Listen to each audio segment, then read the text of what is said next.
There is a moment near the end of his life when Thomas Shelby sits alone in a wooden caravan at the edge of an empty field with a pistol resting in his palm, and the only sound around him is the wind moving through dead grass.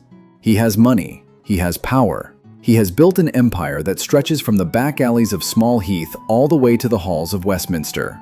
Politicians fear him, gangsters respect him, kings have shaken his hand and never quite trusted what they saw behind his eyes. And yet, in this moment, sitting in that little wagon, he is preparing to put the barrel of that gun under his chin and pull the trigger. The candle on the small wooden table beside him flickers in a draft that should not exist, because all the windows of the caravan are closed. He notices it. He has always noticed things like that. The little superstitions of his mother's people, the small messages from a world that doesn't quite obey physics, have stayed with him his whole life, even after he stopped believing in anything else. He looks at the candle. He looks at the gun. He thinks, almost without emotion, about how many men he has killed. He thinks about the war. He thinks about the women he has loved and buried. He thinks about a small voice that used to call him Daddy and is no longer in the world. He thinks about his brothers. He thinks about a fox he saw once running across a field at dawn, and the strange way it stopped and looked at him before disappearing into the hedge. He thinks about his mother's hands. He thinks about Greta. He thinks about Grace. He thinks about the smell of the canal in winter. And in all of it, somewhere in the back of his mind, the same question keeps surfacing like a body in cold water. How did it come to this? How does a man go from being a quiet boy who loved horses, who fell asleep to the sound of his mother humming Romani lullabies, to becoming the kind of man who looks at his own death like it's just another item to cross off a list? That's the question this story is going to spend the next few hours unraveling. Because the truth about Thomas Shelby isn't found in the cigarettes or the razor caps or the cold, deliberate way he moves through a room. It's buried much deeper than that. It's buried under tunnels in France that nobody ever finished digging. It's buried in graves that don't have his name on them, but should. It's buried inside a heart that was never quite the same after the first time it broke, and then broke again, and then learned to keep beating long after it stopped feeling anything at all. By the time you reach the end of his story, you're not going to see him as a gangster. You're going to see him as a ghost wearing a tailored suit. So let's go back, before the Empire, before the razor blades sewn into the brim of a flat cap, before the name Peaky Blinders meant anything to anyone outside of Birmingham. Let's go back to a boy. The Shelby family came from nothing. Not nothing as in poor, nothing as in invisible. Their blood was Romani on one side and Irish on the other, which meant in early 20th century England, they were the kind of people that the rest of the country liked to pretend didn't exist. Gypsies, travelers, outsiders, people with strange superstitions and stranger gods, people whose horses were better cared for than their children, people who spoke a language nobody bothered to learn and lived by a code nobody bothered to understand. To be Romani in England in those years was to live behind a kind of glass. You could see the rest of the country, and the rest of the country could see you, but there was always something between you and them. A thickness, a pretense. The polite Englishman who tipped his hat to you in the street would, a week later, vote for a law that made your wagon illegal. The shopkeeper who sold you bread on a Tuesday would, on a Thursday, lock the door when he saw your sister coming. You learned, very young, that the rules of this country were written by people who did not consider you a real person. You learned to smile anyway. You learned to nod. And you learned, in private, exactly what you really thought of them. Thomas Michael Shelby was born into this world somewhere around 1890, in the smoke-thick slums of Small Heath, Birmingham, a district that looked less like a neighborhood and more like a wound. Industrial chimneys never stopped breathing. The sky was the color of old iron. Soot settled into every crack of every brick, and the river that ran nearby was less water than it was the runoff from 1,000 factories that grinded down men's bones for profit. This was his home. The streets where he grew up had names that sounded almost cheerful when you said them out loud, and looked nothing like their names when you stood inside them. Watery Lane, Garrison Lane, Charles Henry Street. Names that were just words painted on signs on top of the actual reality of 2-up, 2-down terraced houses where 6 and 7 and 8 people slept in a single room, where children sometimes coughed themselves to death before they learned to read, where a man might come home from a 14-hour shift at the metalworks and not have the energy left to remove his boots before he fell asleep at the kitchen table. He was the second of 4. His older brother Arthur came first, loud and aching and already too much for the world to handle. Then Tommy, then John, then Ada, the only sister, the only one who would ever try throughout her whole life to live free of what the family name meant.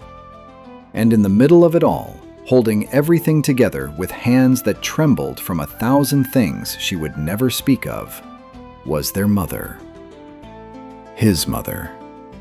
We do not get many memories of her in his story, and that absence is the point.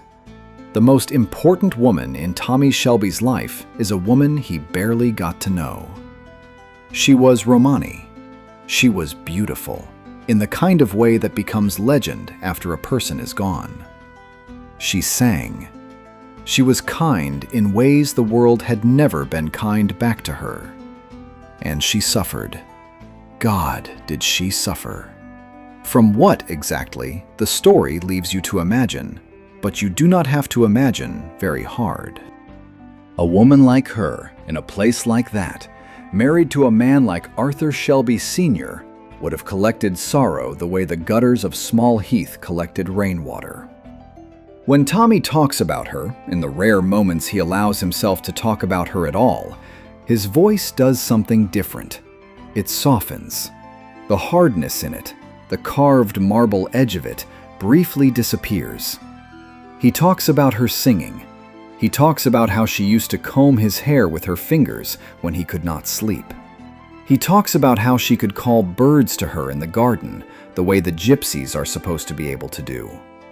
He talks about the smell of her, the soap she used, the way her hands were always slightly cool. The way she would sit by the fire at night, staring into it, somewhere very far away inside her own head. That was the thing about her, in the end. She was always somewhere else, even when she was in the room. There was a part of her that the children could feel had already left, long before her body went. And one day, when Tommy was still young enough to remember her smile, but old enough to understand what was happening, she walked down to the canal and she stepped in. She did not come back out. Some stories tell you about a death, and the death is just an event, a thing that happens, gets recorded, and then the story moves on. But the canal where his mother drowned, Tommy never moved on from it. Not really.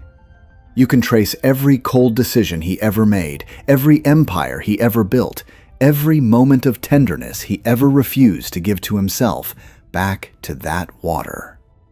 Because in some buried part of his mind, Tommy decided very early that this world is a place where the gentle ones drown, and if you want to survive in it, you have to learn how to become harder than the water.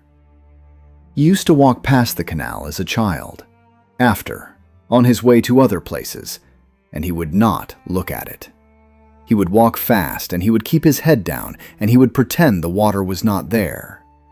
Years later, as an adult, he would buy properties along that same stretch of waterway, bought them up one by one. As if owning the place that had killed his mother was a way of putting his foot on its neck. As if he could, by sheer accumulation, settle a score with a river. He could not, of course. The river didn't care. The river never cares. But that was the point, perhaps.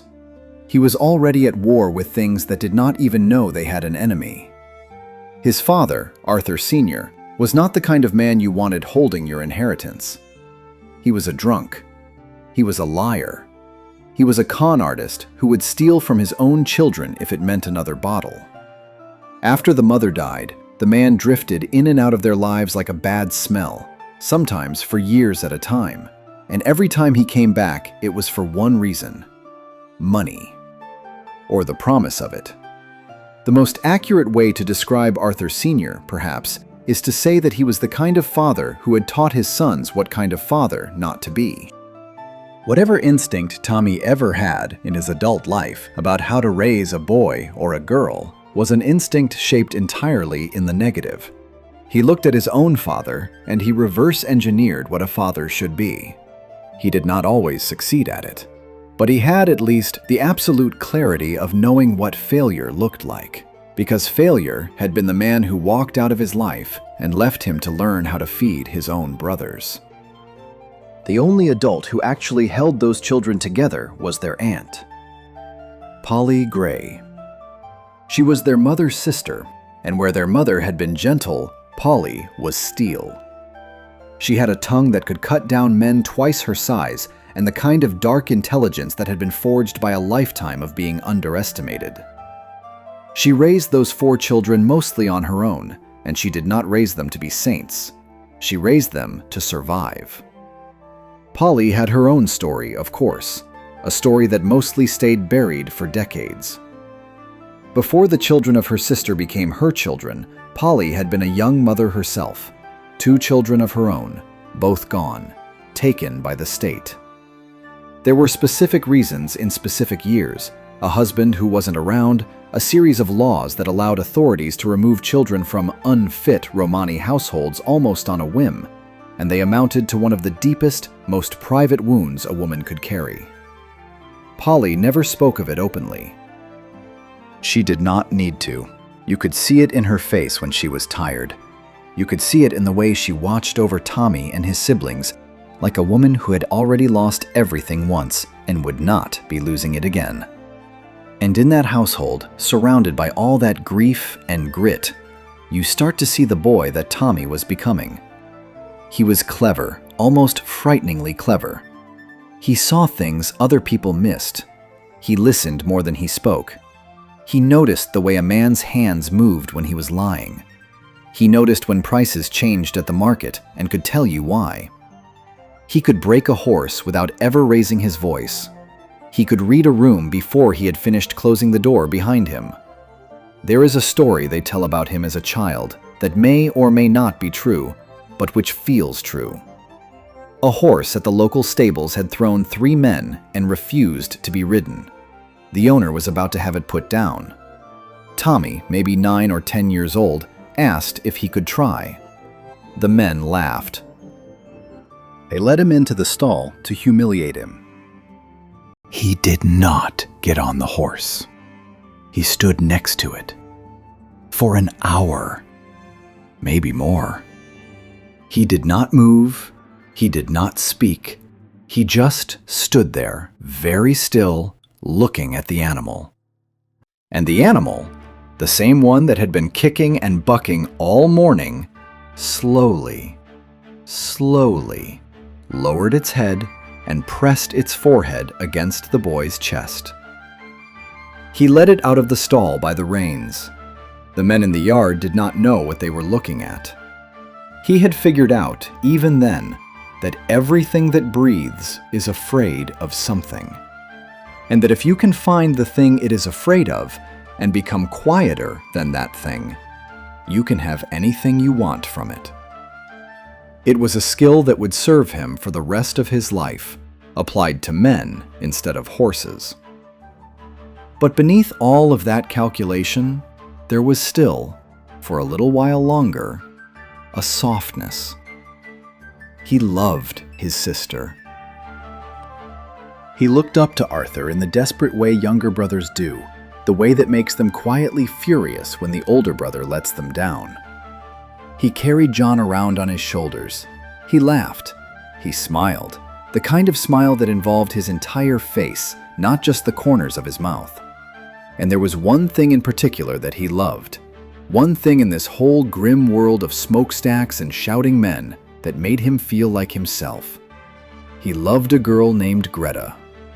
Greta Gerosi was an Italian girl.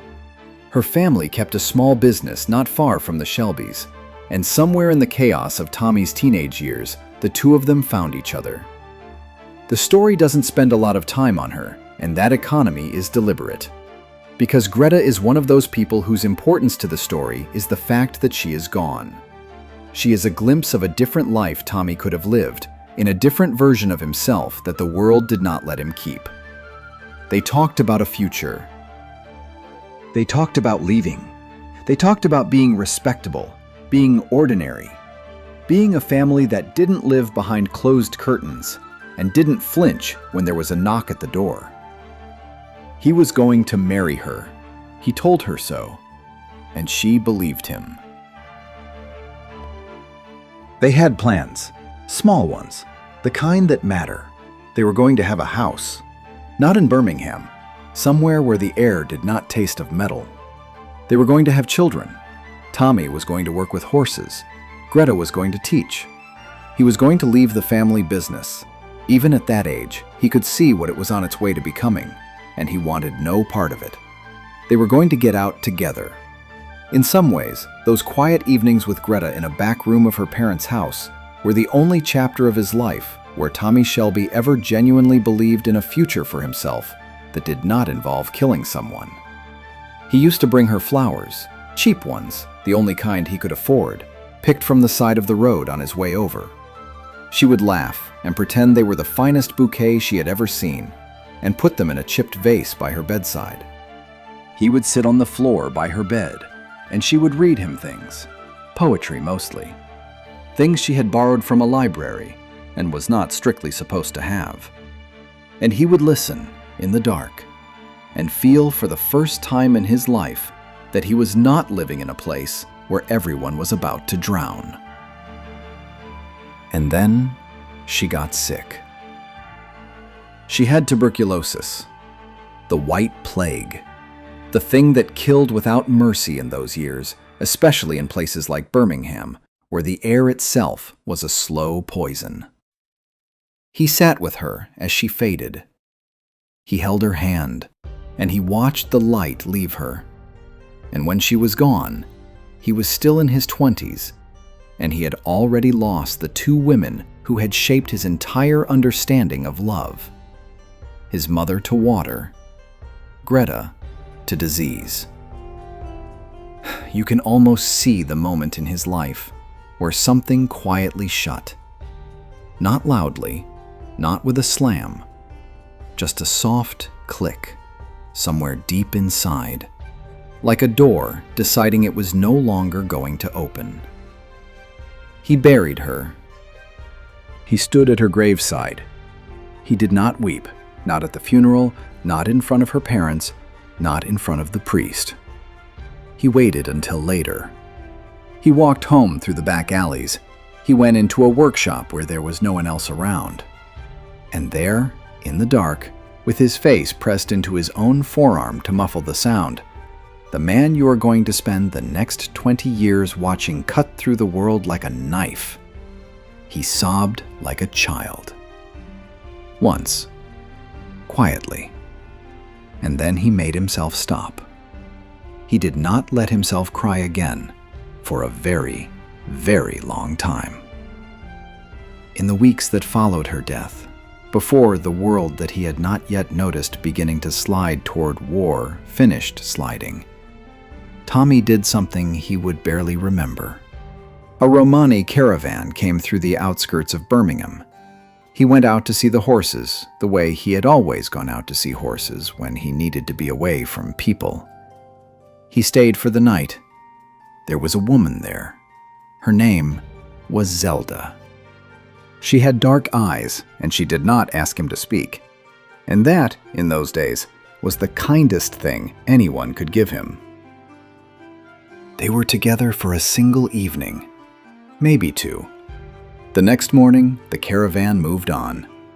He went home. He told no one. He did not think about her again for a very long time.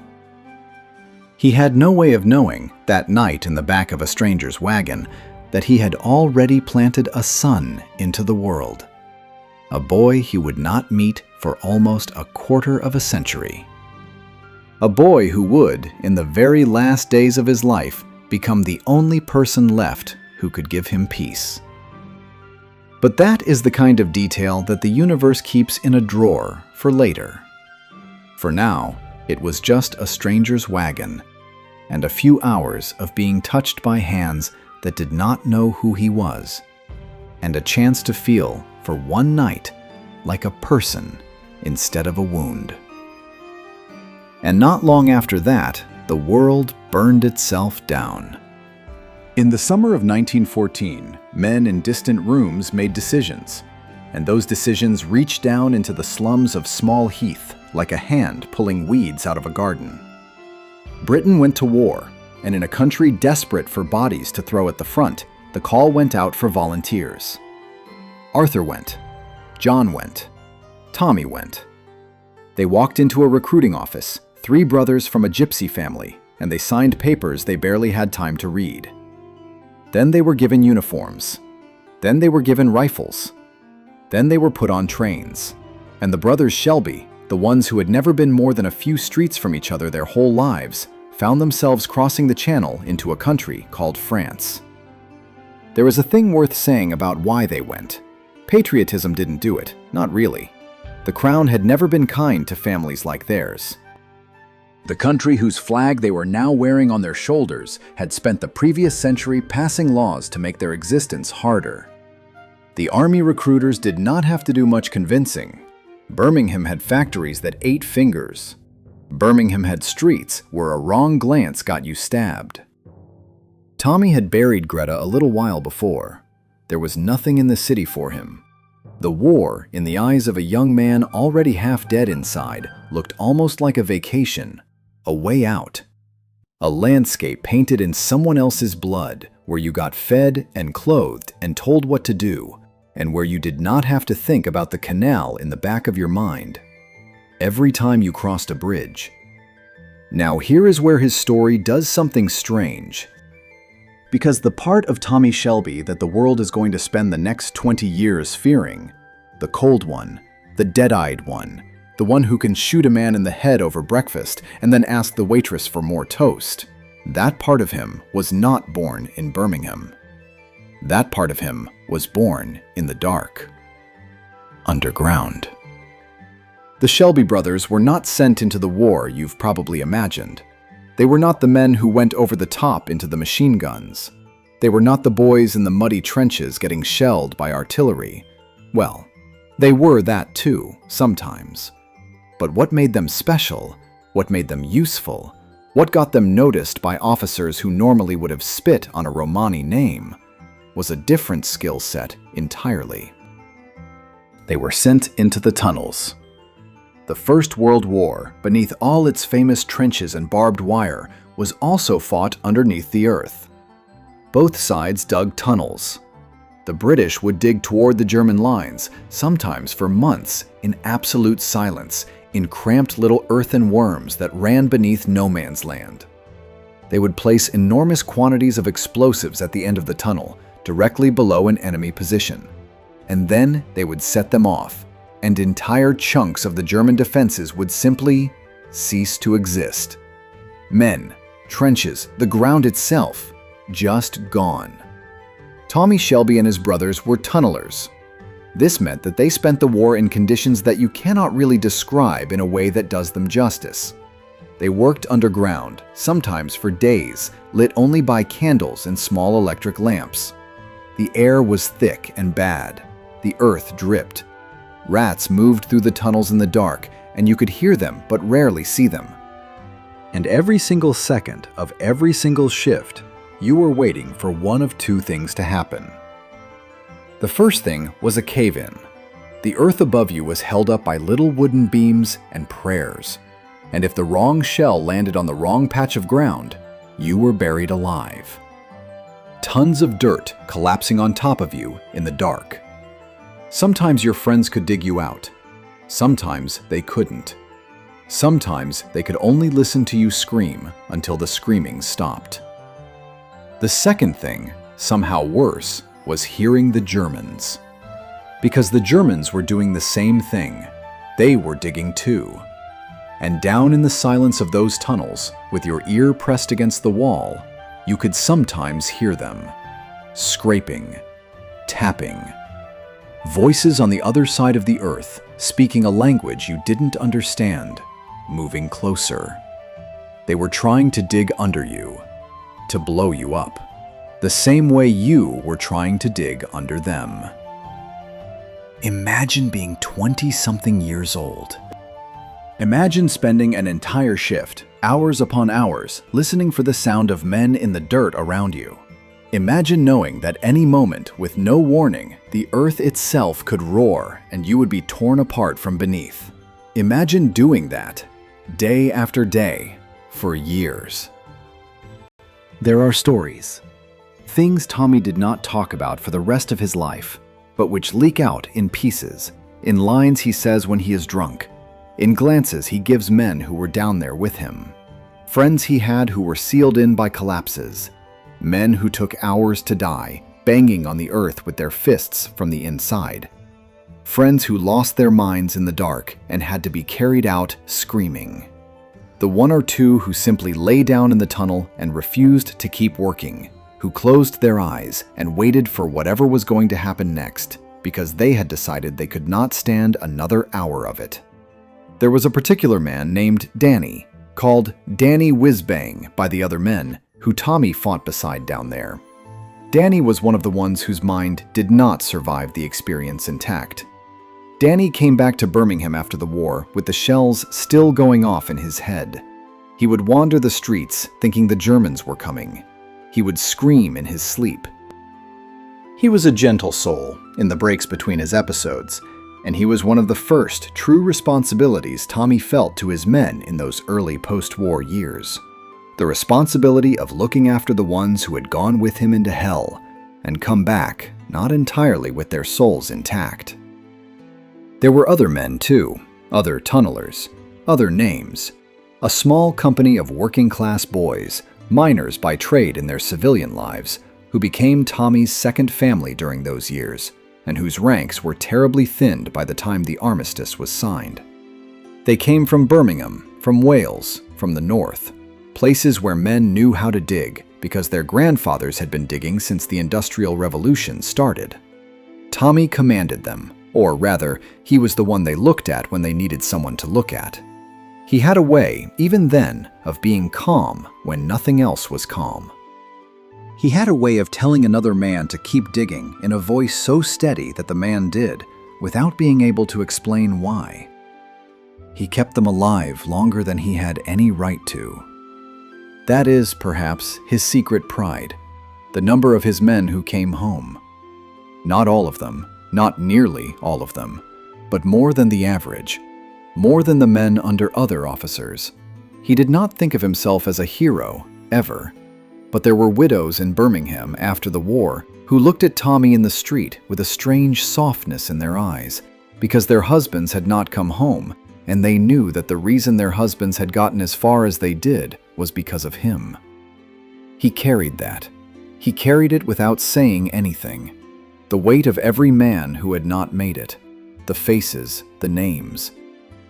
The way one of them, in a particular collapse near the end of the war, had reached up out of the dirt with a hand and grabbed Tommy's ankle, and Tommy had not been able to pull him out, and had stayed there, in the dark, holding the man's hand through the earth, until the hand had stopped squeezing back. You do not come home from that and have the same eyes. That is where Thomas Shelby went when he went to war. And whoever it was that came back to Birmingham 4 years later was not the same person who had left. His brother Arthur came back from those tunnels, broken, loud, angry, drinking too much, fighting too much, his hands always shaking. John came back a little quieter, a little harder. Tommy came back And this is the thing that everyone around him would notice without ever being able to put it into words. Tommy came back with a kind of stillness. A stillness that scared people. Because it was not the stillness of peace. It was the stillness of a man who had decided, somewhere in the dark, that he had already died. That he was already dead. That whatever was breathing inside his chest now was just a borrowed piece of machinery, and he didn't owe it anything. There's a moment, long after the war is over, when someone asks Tommy if he's afraid of dying. And his answer is one of the most haunting lines in his entire story. He says calmly that he died in France. The rest of this is borrowed time. Every day he gets to walk above the ground instead of underneath it is a gift he wasn't supposed to receive. That is the man who came home in 1918. That is the man who is about to become a king. It is 1919. Birmingham is broke. The factories have stopped pumping out shells and started pumping out unemployment. Veterans are everywhere, limping, missing eyes, missing limbs, missing minds. And the country that sent them off as heroes has decided it would rather not look at them. Communist agitators are holding rallies in the streets. The economy is a corpse. And in the middle of all of this, the Shelby family business, which had always been a small, slightly criminal bookmaking operation, is about to be reshaped into something the city has never seen before. Tommy is in charge now. Arthur is older, technically, and he is supposed to be the one running things. But everyone, including Arthur, knows the truth. Arthur is a man whose pain bleeds out of him every time he opens his mouth. He drinks. He weeps. He breaks bones with his fists, and then he weeps about breaking them. Arthur's body might be the strongest in the family, but Arthur's mind is a cracked window held together by tape. He cannot lead this. He cannot plan this. He needs his little brother to do it for him. So Tommy plans. The Peaky Blinders, at this point in the story, are still mostly just a name. A street gang. A group of young men, many of them Shelby relatives or close associates, who run rackets in Small Heath, fix some fights, manage some bets, occasionally cut up someone who needs cutting up. Their nickname, the Peaky Blinders, comes from the razor blades they sewed into the peak, or brim, of their flat caps. A weapon, a signature, a piece of theater. When they pulled those caps down across their faces and went swinging, the world knew who they were before the first punch landed.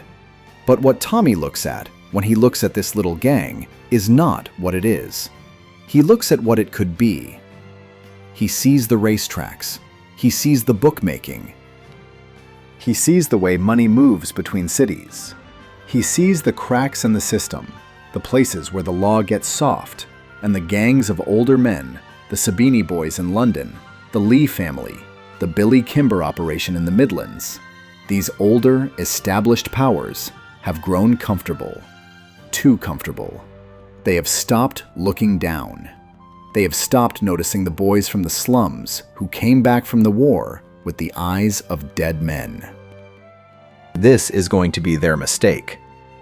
His first major move, in the early days of his reign over the family, is a small one. He uses superstition. He hires a Chinese woman to publicly bless one of his horses, an animal named Monaghan Boy, in the streets of Small Heath in front of as many witnesses as possible. The whole neighborhood sees it. The whole neighborhood talks. Word gets around that the gypsies have powdered the horse with magic, that it cannot lose, that fortunes are about to be made. People bet. People bet a lot. They bet so heavily on Monaghan Boy that by the day of the race, the Shelby bookmakers are holding more money than they have ever held in their lives. And then, on the day of the race, the horse loses. Spectacularly. The Shelby family keeps every penny. It is a small scam. It is a single horse. But it is also a perfect miniature version of what Tommy is going to do to the entire country on every scale for the rest of his life. He is going to use what people fear, what people believe, what people whisper about him at night, and he is going to point those whispers in the direction of his profit. The Lee family, a rival Romani gang from the surrounding countryside, does not appreciate this kind of cleverness and does not appreciate being undercut at the local race course. They want to put the Peaky Blinders back in their box. The result is a brief and bloody flare of violence between the two families, including a memorable incident where members of the Lee gang try to ambush John in the streets and end up bleeding on the cobblestones for their trouble. The conflict is solved, partly by Polly's pragmatism. She arranges for John to marry one of the Lee girls, a young widow named Esme, to broker a peace. John, who has just lost his own wife to illness and is raising 4 small children alone, agrees. The marriage is not a love story, it is a treaty. It is also, in its strange, unromantic way, the start of something that turns into one of the more affectionate Shelby marriages, because Esme is sharp and warm and unimpressed by all of them, and Esme is exactly what John needs. You can see, even in these early moves, the architecture of Tommy's mind. Marriage as treaty, bets as theater, reputation as weapon. He is already thinking like a king, even when he still lives in a small house above a betting shop. And then, one day, his men make a mistake that is going to change everything. They steal a crate of weapons by accident. The story goes like this. There is a large factory in Birmingham called the BSA, the Birmingham Small Arms Company. It manufactures guns, a great many of them. And during one of the Shelby gang's smaller operations, where they were supposed to lift a crate of motorcycles or something equally manageable, one of the boys grabbed the wrong box. They brought it back to the betting shop, and when they opened it up, they found themselves in possession of an entire shipment of military-grade weapons. Rifles, ammunition, enough firepower to start a small war. Tommy's first reaction is exactly what yours or mine would be. He wants to throw the guns in the canal, get rid of them, pretend it never happened. Because anyone with half a brain understands what this means.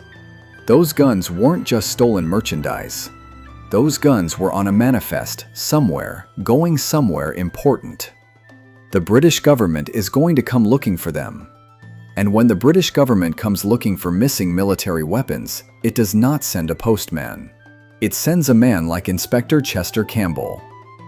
Campbell arrives in Birmingham like a black cloud rolling in across a hill. He is everything Tommy is not.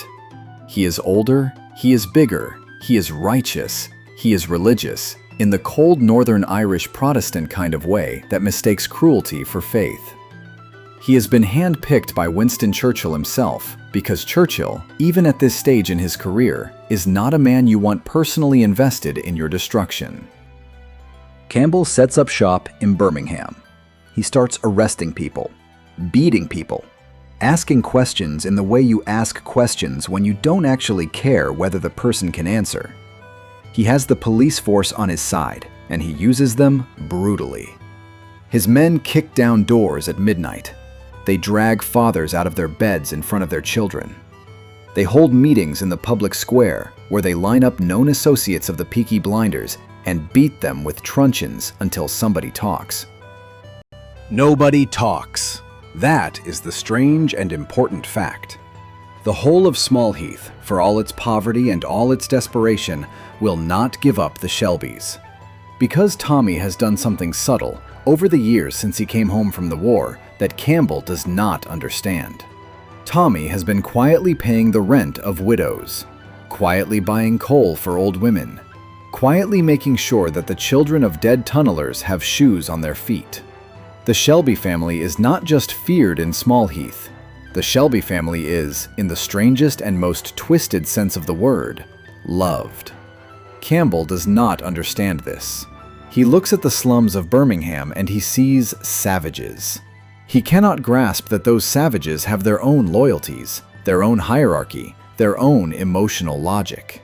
And every day that he spends in the city trying to break them, the more he hates them, and the more, although he would never admit it to himself, he begins to obsess over Tommy in particular.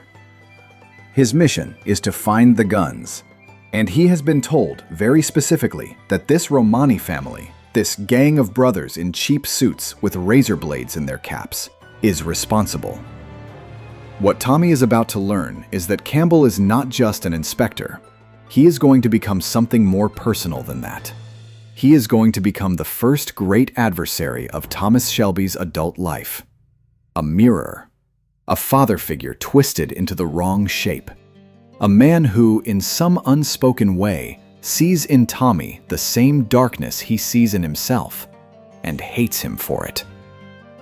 But Campbell is not the only outsider who walks into Small Heath that year, because around the same time, on a cold gray morning, the door of a pub called the Garrison swings open, and a woman steps inside.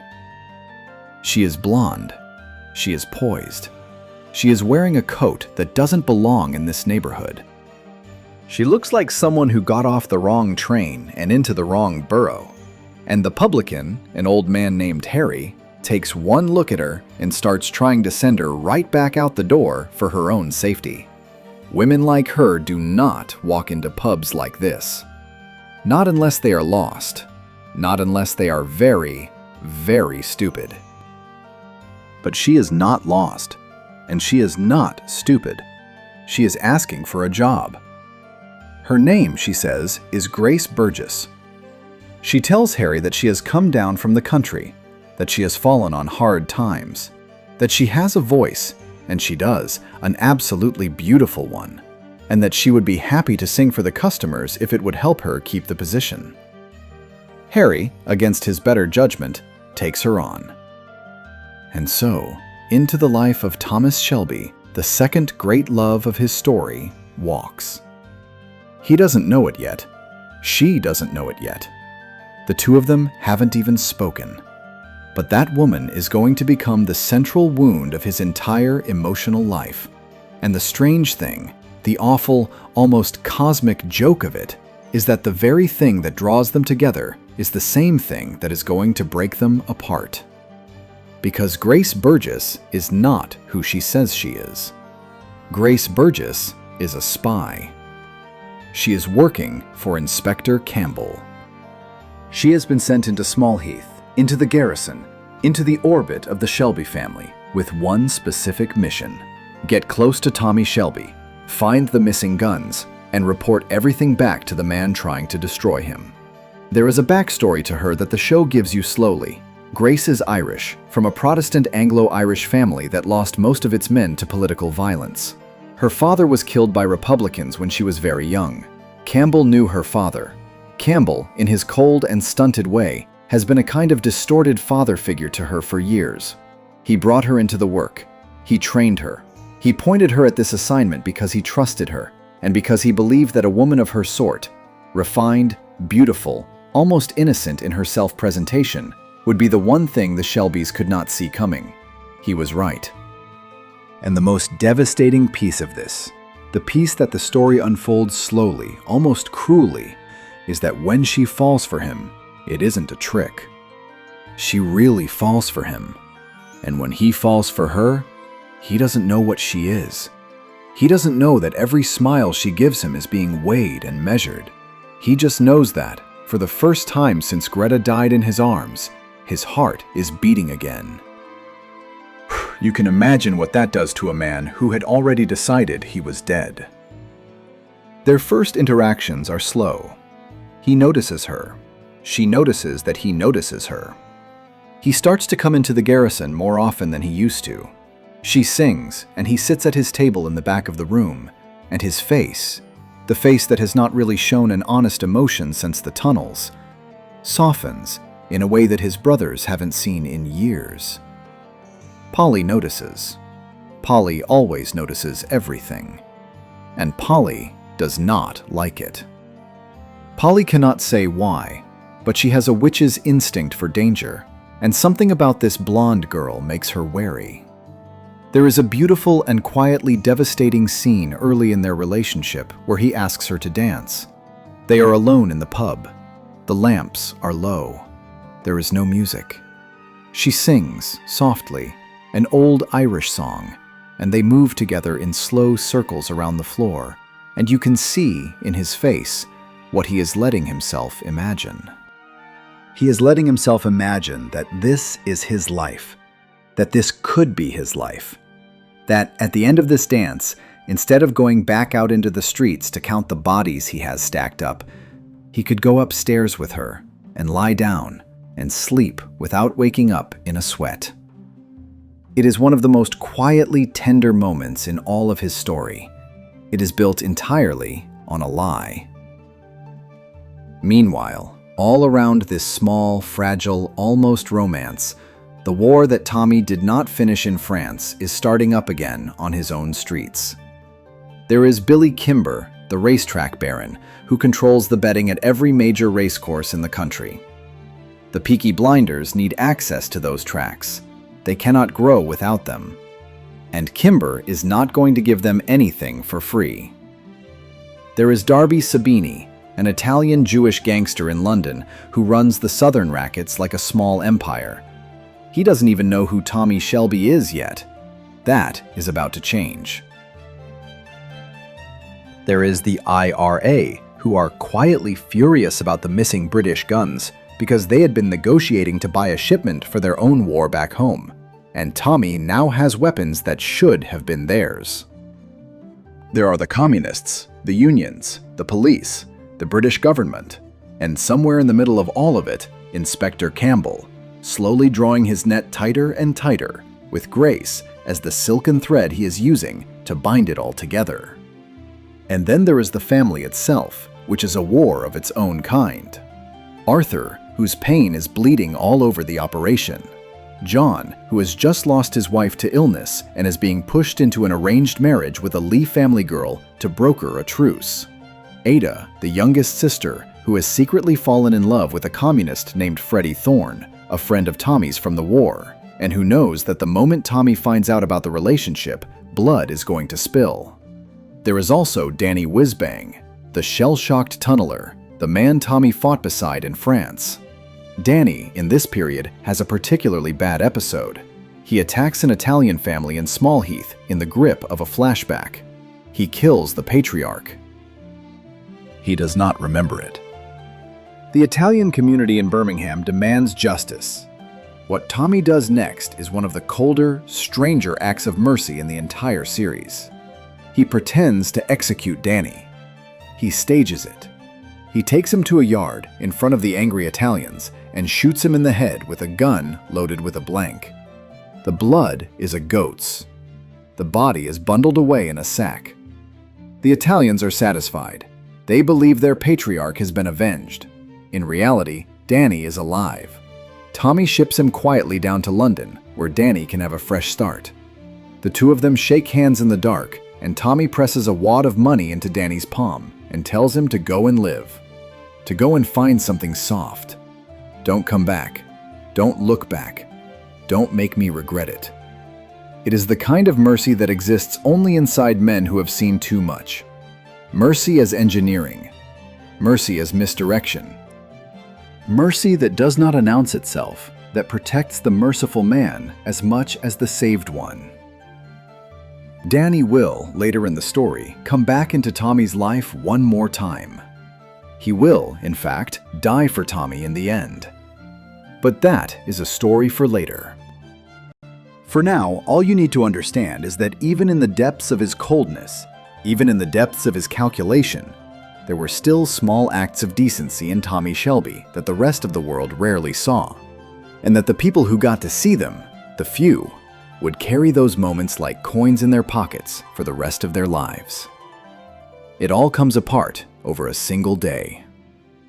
Tommy makes his first major move at the Cheltenham races. He convinces Billy Kimber to let the Peaky Blinders work alongside him at the track as protection muscle. Kimber agrees, partly out of arrogance, and partly because Tommy lets him believe he has the upper hand. But by the time the day is over, Tommy has charmed Kimber's lieutenants, identified the weak points in Kimber's organization, and quietly recruited some of his men to his own side. He has, in his slow, almost invisible way, started cutting Kimber's legs out from under him. Kimber does not understand it yet, but he will. Around the same time, Tommy makes a decision about the guns. He is going to use them. Not sell them, not throw them away. He is going to use them as leverage. Against the British government, against the IRA, against the communists, against anyone who might want them. The guns become the center of a chessboard, and he is the only one who knows where they are. And around the same time as all that, somewhere between the chaos and the chess, he kisses Grace for the first time. He kisses her in the garrison after closing time. The pub is empty, the fire is burning low, and whatever it is between them, whatever has been threatening to happen for weeks, finally happens. She kisses him back, and in that moment, both of them know they have already lost the war they were pretending to fight. She is supposed to be reporting back to Campbell. Instead, she starts protecting Tommy. She starts shading her reports. She starts withholding information. She watches him plan. She watches him scheme. She watches him be cruel to other men so that she can be safe. And the more she sees of him, the more she finds, against everything she was trained to do, that she is loving him. And Tommy, for his part, has done something he did not think he was capable of anymore. He has let someone close. He has imagined a life with her. He has, in his head, already started writing the chapter where he steps out of the gang life altogether and runs away with this woman to start a quiet existence somewhere on a hill. It is the closest he has been to feeling alive in years. It is also the moment he is the most vulnerable he has ever been in his life.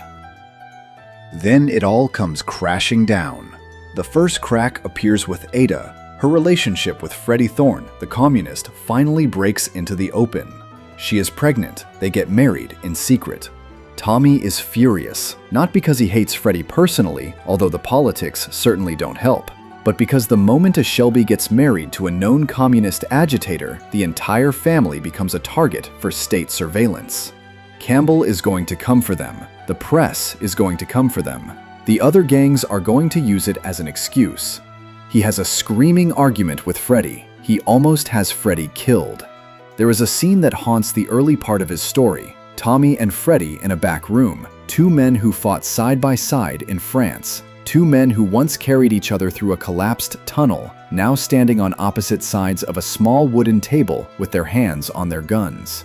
Words are exchanged. Old wounds are reopened. Freddie tells Tommy that he is a hypocrite, that he has built a kingdom on the backs of the same workers Freddie is trying to free, that the only difference between Tommy Shelby and a factory boss is that the factory boss has better manners. Tommy, in his quietest voice, tells Freddie that if he ever speaks to his sister again, he will put him in the canal. They part. Neither one of them shoots the other, but the friendship, what little had survived the war between them, is over. He pulls back at the last second, partly out of respect for the war they fought together, partly because Ada is his sister, and partly because some piece of him, the piece that still knew how to love, couldn't quite finish the act. Freddie eventually gets arrested. Ada is left alone with a baby on the way. The Shelby household is fracturing. The second crack is the showdown with Billy Kimber. Kimber, by this point, has figured out what is happening. He understands that Tommy has been playing him for months. He is humiliated. He is furious. And he gathers his men, a small army of them, and he rides into Birmingham to wipe the Peaky Blinders off the map. The night before the fight, Tommy walks through the family home one last time. He says goodbye to no one because he is not the kind of man who says goodbye, but he checks on each of them in turn. He looks in on Ada, asleep in her bed with her hand resting on her growing belly. He looks in on Polly, awake at the kitchen table with a glass of something dark in front of her. He looks at Arthur, drunk and snoring in his chair. He looks at John, polishing his pistol in the half-dark of the parlor. And he goes upstairs, alone, and he sits on the edge of his own bed for a long time, smoking, thinking about all the things he is not going to live to see. Because he genuinely believes that night that he is going to die in the morning.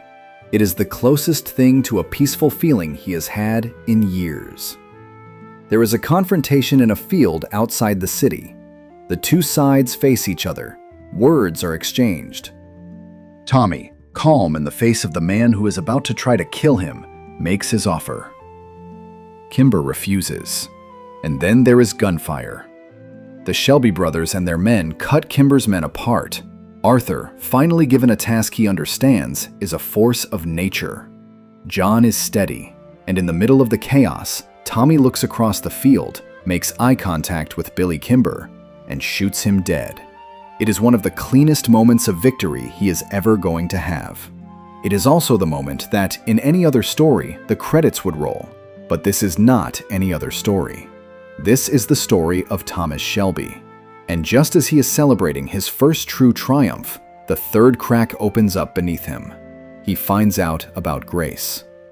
How he finds out exactly becomes part of the slow agony of it. There are pieces, whispers, a small lie that did not match a smaller truth, a look Polly catches her giving. There is the moment Campbell himself, in his arrogance, lets something slip.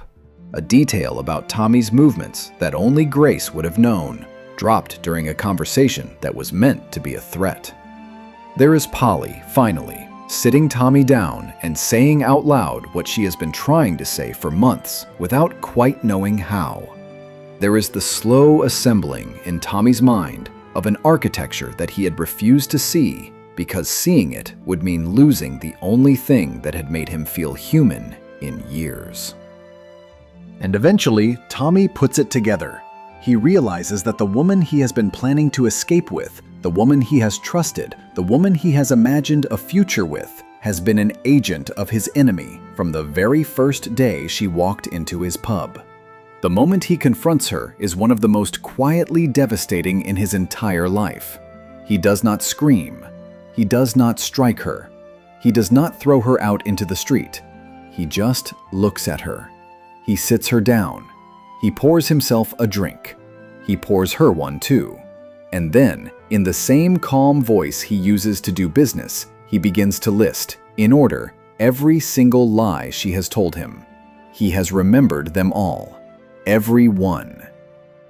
That is the thing about Tommy Shelby. He listens, always, even when he seems not to, especially then. And every word that anyone has ever said to him has been filed away, indexed, cross-referenced, ready to be pulled out at exactly the moment it can do the most damage.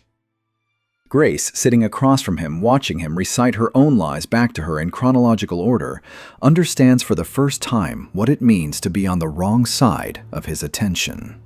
And when she begins to explain, when she begins to beg, when she tells him that her feelings are real now, that she truly loves him, that she has been protecting him for months, he listens. And the worst part is that he believes her.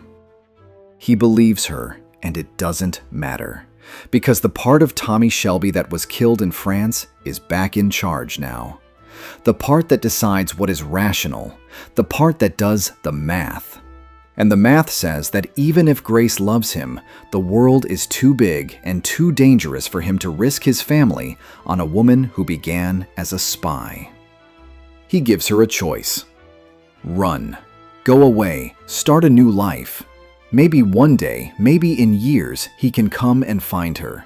But not now. Not with everything still on fire. She runs. She leaves Birmingham. She gets on a boat to America. There is a moment at the docks, in a different city, that the story does not show, but that you can imagine.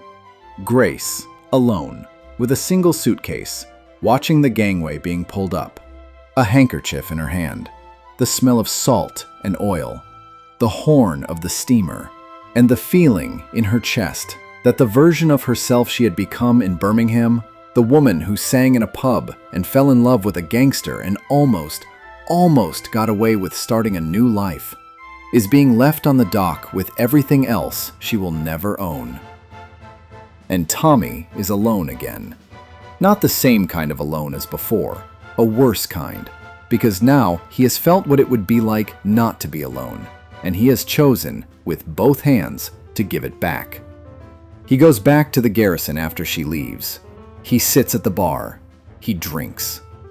The publican Harry, who knew everything and who never said a word, pours him whiskey after whiskey and watches him without comment. At one point, Tommy reaches into his pocket and takes out a folded piece of paper. It is a note Grace had written him, a small, simple love letter, something she had pressed into his hand on a morning they had spent together earlier in the year. He looks at it, he reads it, and then, very deliberately, he holds it over the candle on the table and watches it burn down to ash between his fingers. That is the end of the first part of his story. Not in years, in a soul. By the time the dust settles, the Peaky Blinders are no longer a small Birmingham street gang. They are something else. They have killed a baron. They have outmaneuvered the British government. They have absorbed Kimber's territory. They have grown. Tommy has grown. And so, in his quiet way, has the thing inside of him that the war planted. The hardness, the deadness, the almost surgical capacity for violence. The willingness to spend other people's lives like coins because his own already feels spent. He is becoming the man you have been waiting to meet. But he is not done becoming him yet. Time passes. 2 years go by. The family does what families do when they are climbing. They expand, they marry, they spread out. Arthur is sliding deeper into his own war, fighting it with whiskey and fists. Polly is running the operations, still half mothering everyone, half conducting an entire criminal enterprise.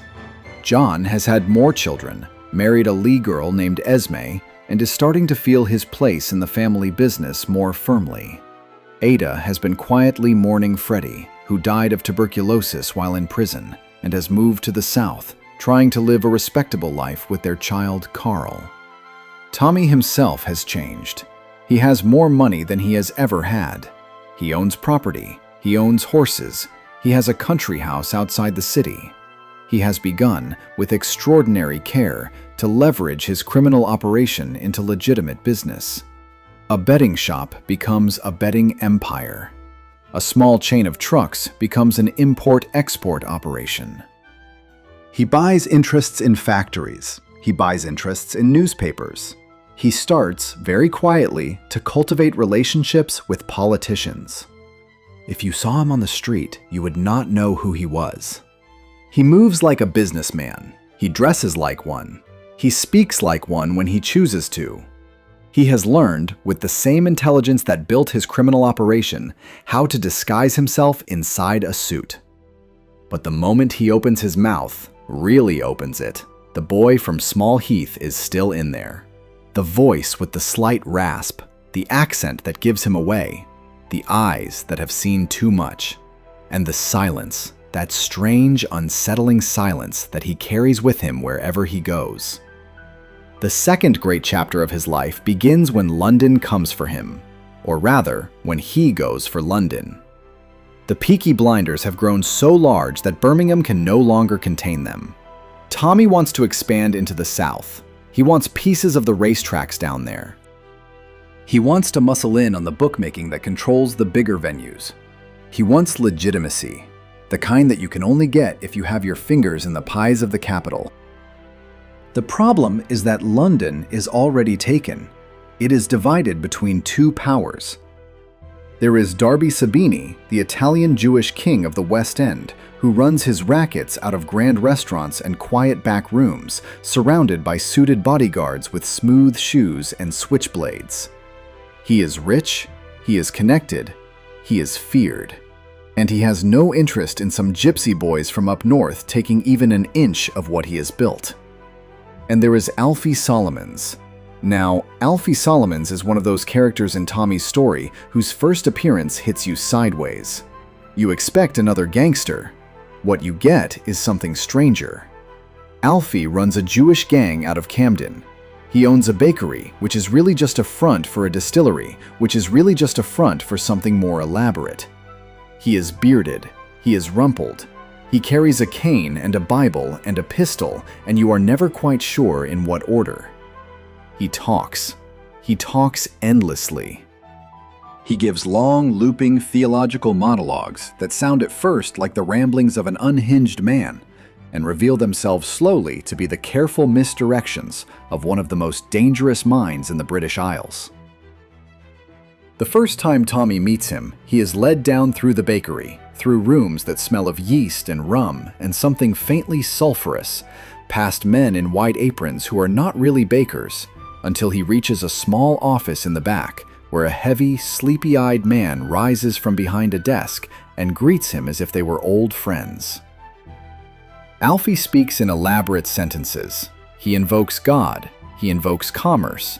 He invokes the suffering of his people across 2,000 years.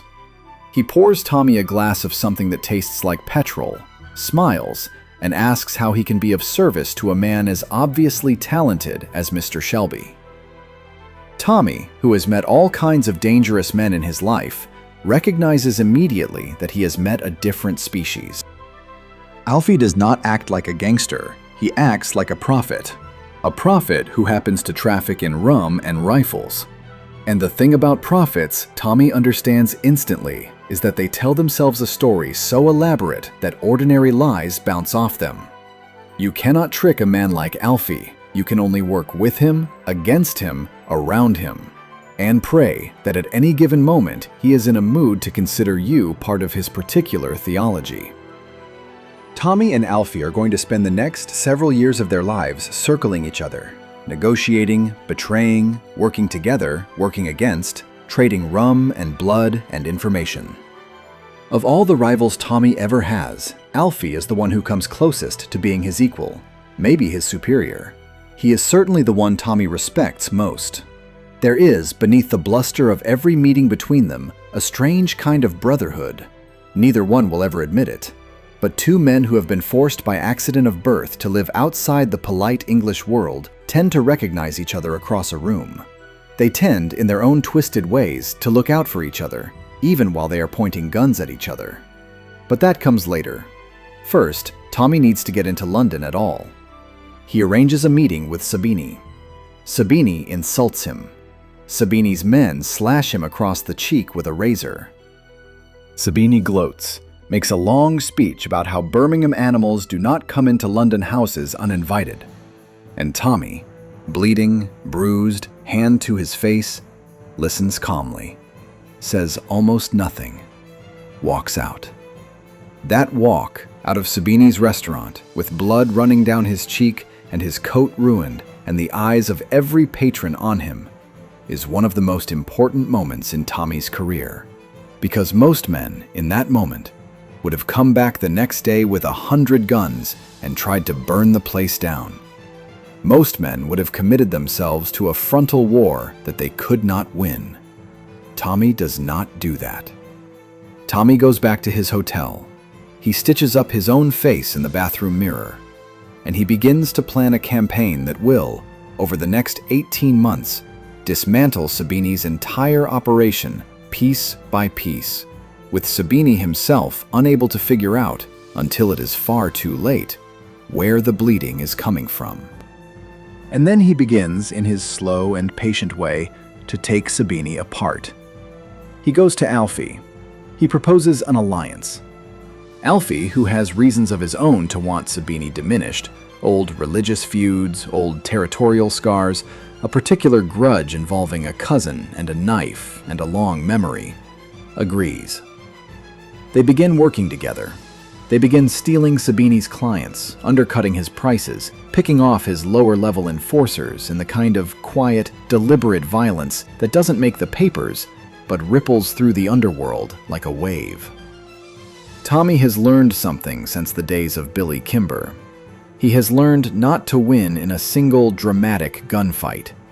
He has learned to bleed his enemies, to turn their allies, to make their lives slightly worse every single week, until one day they wake up and realize they have nothing left. That is what he does to Sabini. But in the middle of all of this, 3 things happen that you need to hold in your mind together, because together they break him in a new and terrible way. The first is that Grace comes back. The second is that Polly's long-lost son walks through the front door. And the third is that the British government, in the form of an intelligence officer who is not Campbell, decides Tommy Shelby is too useful to kill, and instead recruits him into the kind of work that you cannot ever quit. Let us take each in turn. Grace. Grace, who fled to America. Grace, who married a wealthy American named Clive McMillan. Grace, who by all rights should never have come back into Tommy's life. But she does. She comes back. She visits Birmingham, supposedly on business, and she walks into the garrison again, and she sits across from him, and she tells him she has never stopped loving him. Tommy, who has built up such enormous walls around himself in the years she was gone, finds them collapsing in a single afternoon. He has had other women in the meantime. He had a brief, complicated affair with a woman named May Carleton, a wealthy horse trainer, the kind of cool, elegant Englishwoman whose world Tommy has been quietly trying to gain admittance to. May was beautiful. May was intelligent. May was the kind of woman who could have introduced him into the strata of English society that, even at the height of his power, still looked down on him. He liked her. He respected her. He even, in his own limited way, loved her. But May was never Grace. No one was ever Grace. When May realized that, she did not make a scene. She was too dignified for that. She let him go with a long, quiet look that he would carry for years afterward. The look of a woman who had read the entire shape of his heart and known, before he did, where it was always going to be pulled back to. He sees Grace again. He kisses her again. He cannot stop himself. She tells him she is pregnant. She tells him the child is his. And Tommy, for the first time in many years, lets himself imagine a real family. Not just the family he was born into, a new one, a wife, a son, a house, a life. He sets it in motion. Grace, with all the resolve of a woman who has known what she has wanted for a long time, leaves her husband. She comes back to England. Tommy marries her in a quiet ceremony, attended by his terrified, bewildered family, who do not entirely understand what their cold and calculating Tommy is doing, but who can see that whatever it is making him into something they barely recognize. He smiles in this period of his life. Actually smiles. With his eyes. The boy is born. They call him Charles. Tommy holds his son, this tiny new piece of the world, and you can see him remembering how to be soft. There are scenes in this stretch where he is just sitting in a chair by a fireplace, holding the baby against his shoulder, his lips against the soft fuzz of the child's head, and his eyes are closed, and you can see the muscles in his jaw, for once, unclench. He is not planning anything. He is not calculating anything. He is just there, with his son, with the woman he loves, in a room that contains, perhaps, the only ordinary moments his adult life is ever going to know. He buys a house, a big one, a country estate called Arrow House, a Georgian mansion on a wide stretch of land outside the city, with gardens and stables and rooms upon rooms that he will never use. He fills it with books he does not read. He fills the stables with horses. He plants oaks in the back lawn. He starts to act, occasionally, like a country gentleman, like a man who might one day be the kind of figure whose grandchildren do not need to know what their grandfather did to buy the silver in the dining room. It is, in its small, bittersweet way, a kind of redemption. This is the second time in his life he has tried to imagine an ending where he gets to live. It is also the second time the universe is going to spit on the page he has written. The second piece of this period, the one that is loading itself with quiet menace in the background, has to do with Polly. Years before all of this, when Polly was very young and unmarried, she had 2 children. Both were taken from her by the state. In the early 20th century, gypsy women without husbands were considered unfit mothers by default. Children were removed from such homes routinely. Polly's baby girl died young. But her son, a baby called Michael at the time, was placed for adoption and raised by a different family entirely. She never knew where he went. She never stopped looking. For years, she would pay private investigators. For years, she would sit at the kitchen table writing letters to government offices, to churches, to anyone who might have a record of where a particular small boy had been sent. For years, she would catch sight of a young man on the street and look twice, 3 times, just to be sure. The wound never closed. And then, against all odds, in the middle of the Shelby Empire's expansion, a young man named Michael Gray turns up at the door, with paperwork in his hand and a story to tell. He is her son. Polly weeps. She holds him. She introduces him to the family. The Shelbys take him in. He is well-educated, polite, almost suspiciously polite, the kind of young man who has been raised by ordinary middle-class people and has no idea, when he first arrives, what kind of family he has been born into. Tommy is wary at first, then accepting, then welcoming. Michael wants to learn the business. Michael wants to be a Shelby. What you can see, even in the beginning, is that Michael has been waiting for this. His adoptive parents, the people who raised him, were perfectly decent. They loved him. They were comfortable. But there had always been something restless in Michael, something that knew, before he knew anything else, that he was not from where he had been planted. When Polly walks into his life, she does not just give him a mother. She gives him an identity, a history, a new last name. A new last name attached to one of the most feared families in England. And there is a part of Michael, a quiet, hungry part, that drinks that up the way a thirsty man drinks water. He looks at Tommy, and he does not just see a cousin, he sees a future version of himself. What none of them realize at this early stage is that Michael's journey is going to become its own quiet poison in the bloodstream of the family. He is going to learn. He is going to grow. He is going to become, in time, perhaps the most dangerous man any of them has ever known. And Polly, who has spent her whole adult life longing for him, is going to be the one who never quite sees it coming. But that is later.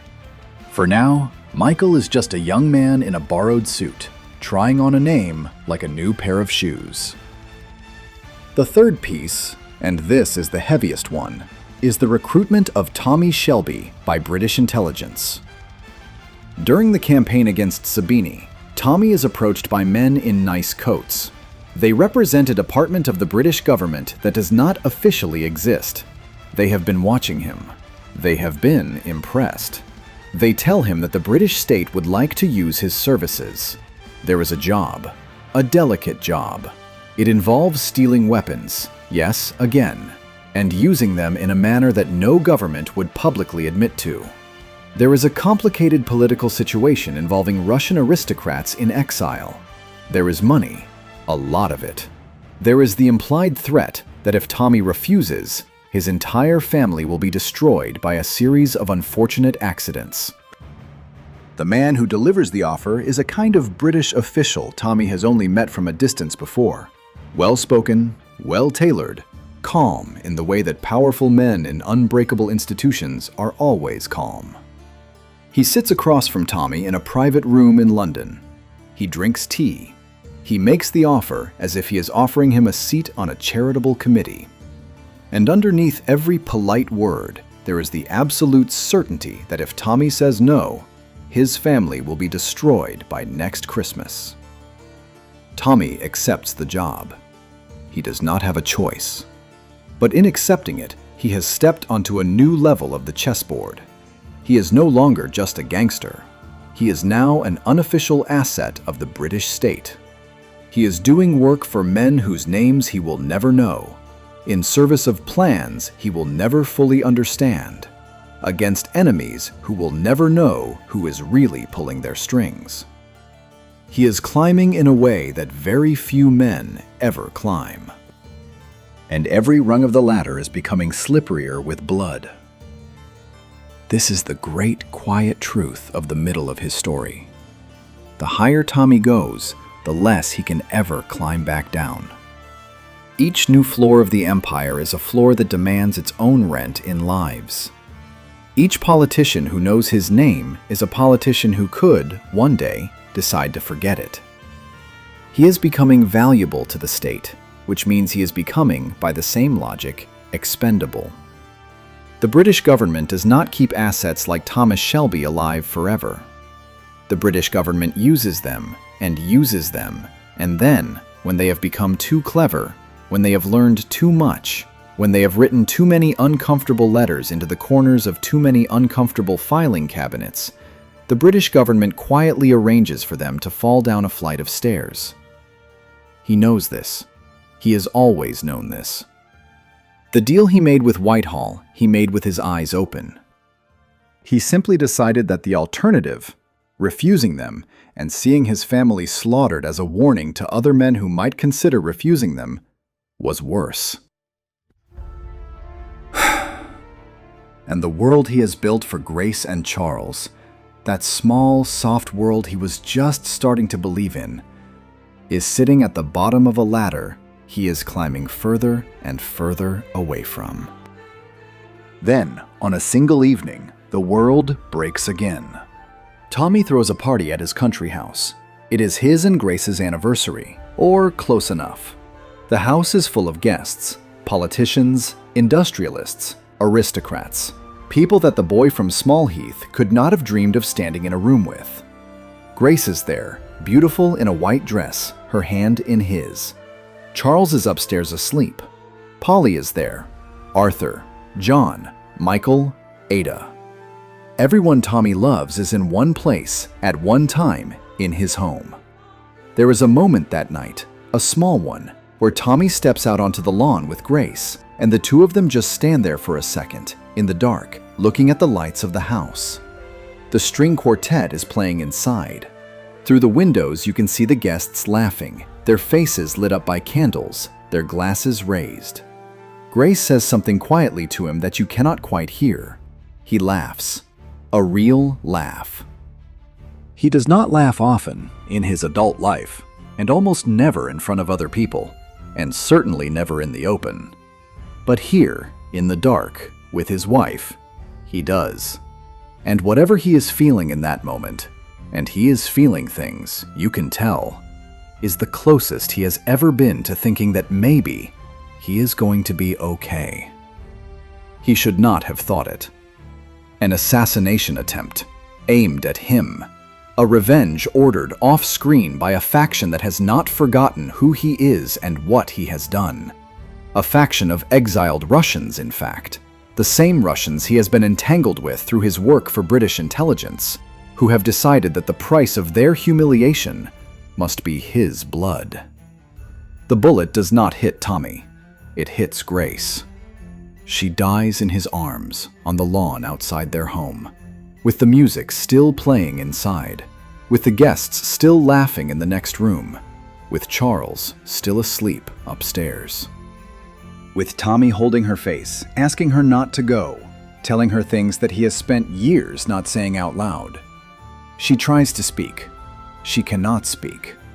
Her lips move, and her hand finds his cheek, and she looks at him with the look that wives sometimes give their husbands when they are dying. The look that says, "It's all right. I am not afraid. I love you. Take care of him. Take care of yourself." And then her eyes go past him, to the sky, and then they go past the sky, to wherever it is that the eyes of dying people go. She closes her eyes. She does not open them again. Some grief, when it arrives in a man's life, is a wave that he eventually swims out of. Other grief is a current. It pulls you down and it does not let you up, and you live the rest of your life walking around with the weight of it on your chest. This is the second kind of grief. Tommy does not break in the way other men break. He does not weep in public. He does not let his hands shake at meetings. He does not abandon the business.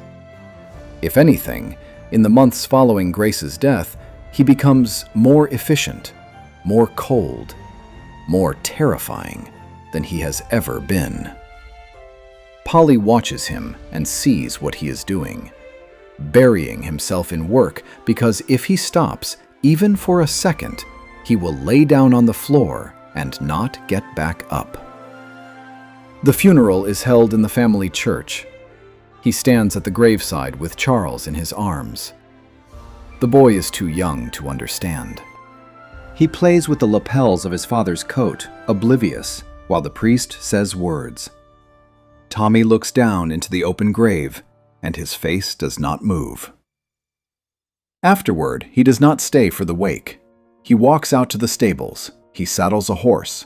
He rides. He rides for hours, through fields, through forests, until both he and the horse are too tired to go any further. And then he sits on the ground in the dusk, and he stares at the horizon, and he does not cry, because the part of him that knows how to cry is now packed away somewhere deep where even he cannot find it. The death of Grace is the third great loss of his romantic life.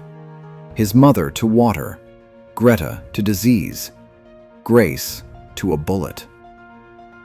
And after that, somewhere in him, very, very deep, he stops trying. He does not stop loving. He will love other people. He will marry again. He will have other children. But the part of him that believes, the part of him that lets himself imagine ordinary happiness, the part of him that thinks the universe might one day let him win, that part of him is done. That part of him went into the ground with Grace. What is left of Tommy Shelby from this point forward is mostly a strategist, a general, a man who fights his wars to win them, not because he believes in anything on the other side of victory. He is still going to win wars. He is just no longer going to know why. The aftermath of Grace's death is where his story enters a new and darker key. The colors of his life, the muted warm browns and golds of the garrison, the soft pastel happiness of his life with Grace, give way to something colder. Steel grays, long dark coats, snow, train compartments, London rooms with the curtains drawn. Tommy throws himself into the secret work for the British government. The job is a covert operation involving a faction of exiled Russian aristocrats, white Russians, who have fled the Bolshevik Revolution and are scheming from their crumbling mansions in England to fund a counter-revolution back home. The British government, at least the shadow part of it, supports them, but cannot be seen to support them. They need a third party. They need Tommy. Among the Russians is a young woman named Tatiana Petrovna, the niece of a fallen duke, who carries herself with the eerie self-possession of a woman whose entire world has been destroyed and who has decided, in response, to belong to no world at all. She is dangerous. She is unpredictable. She is, for a brief, strange chapter of Tommy's life, his lover. But this is not love. This is not anything like Grace. This is two grieving wolves circling each other in a frozen forest, looking for warmth without trust. They use each other. They wound each other. They part ways. And by the time it is over, Tommy is even more cold and even more alone than he was at the start. In the middle of all of this, his enemies inside the government are tightening their net. There is a faction within the intelligence services, represented in his life by a sinister priest called Father John Hughes, that has decided Tommy has served his purpose and should be eliminated. Hughes is one of the most foul figures in Tommy's entire story. A man who hides cruelty behind a cassock, who has been preying on children for decades, who threatens Tommy's own son Charles in a moment that nearly causes Tommy to lose his mind entirely.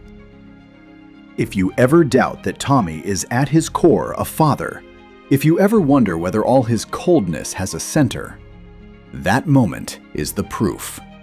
The moment he learns that Father Hughes has even looked at Charles, that he has even thought about him as leverage, you can see something in Tommy go absolutely dark in a way it has never gone before. Not even after Grace. He is calm. He is composed. And the next time you see Father Hughes, the man is being strangled with bare hands in an alley, dying slowly, while Tommy looks at him and tells him exactly why. There is a particular line in that killing that has stayed with viewers ever since. Tommy, with his hands on the priest's throat, leans in close. He does not raise his voice.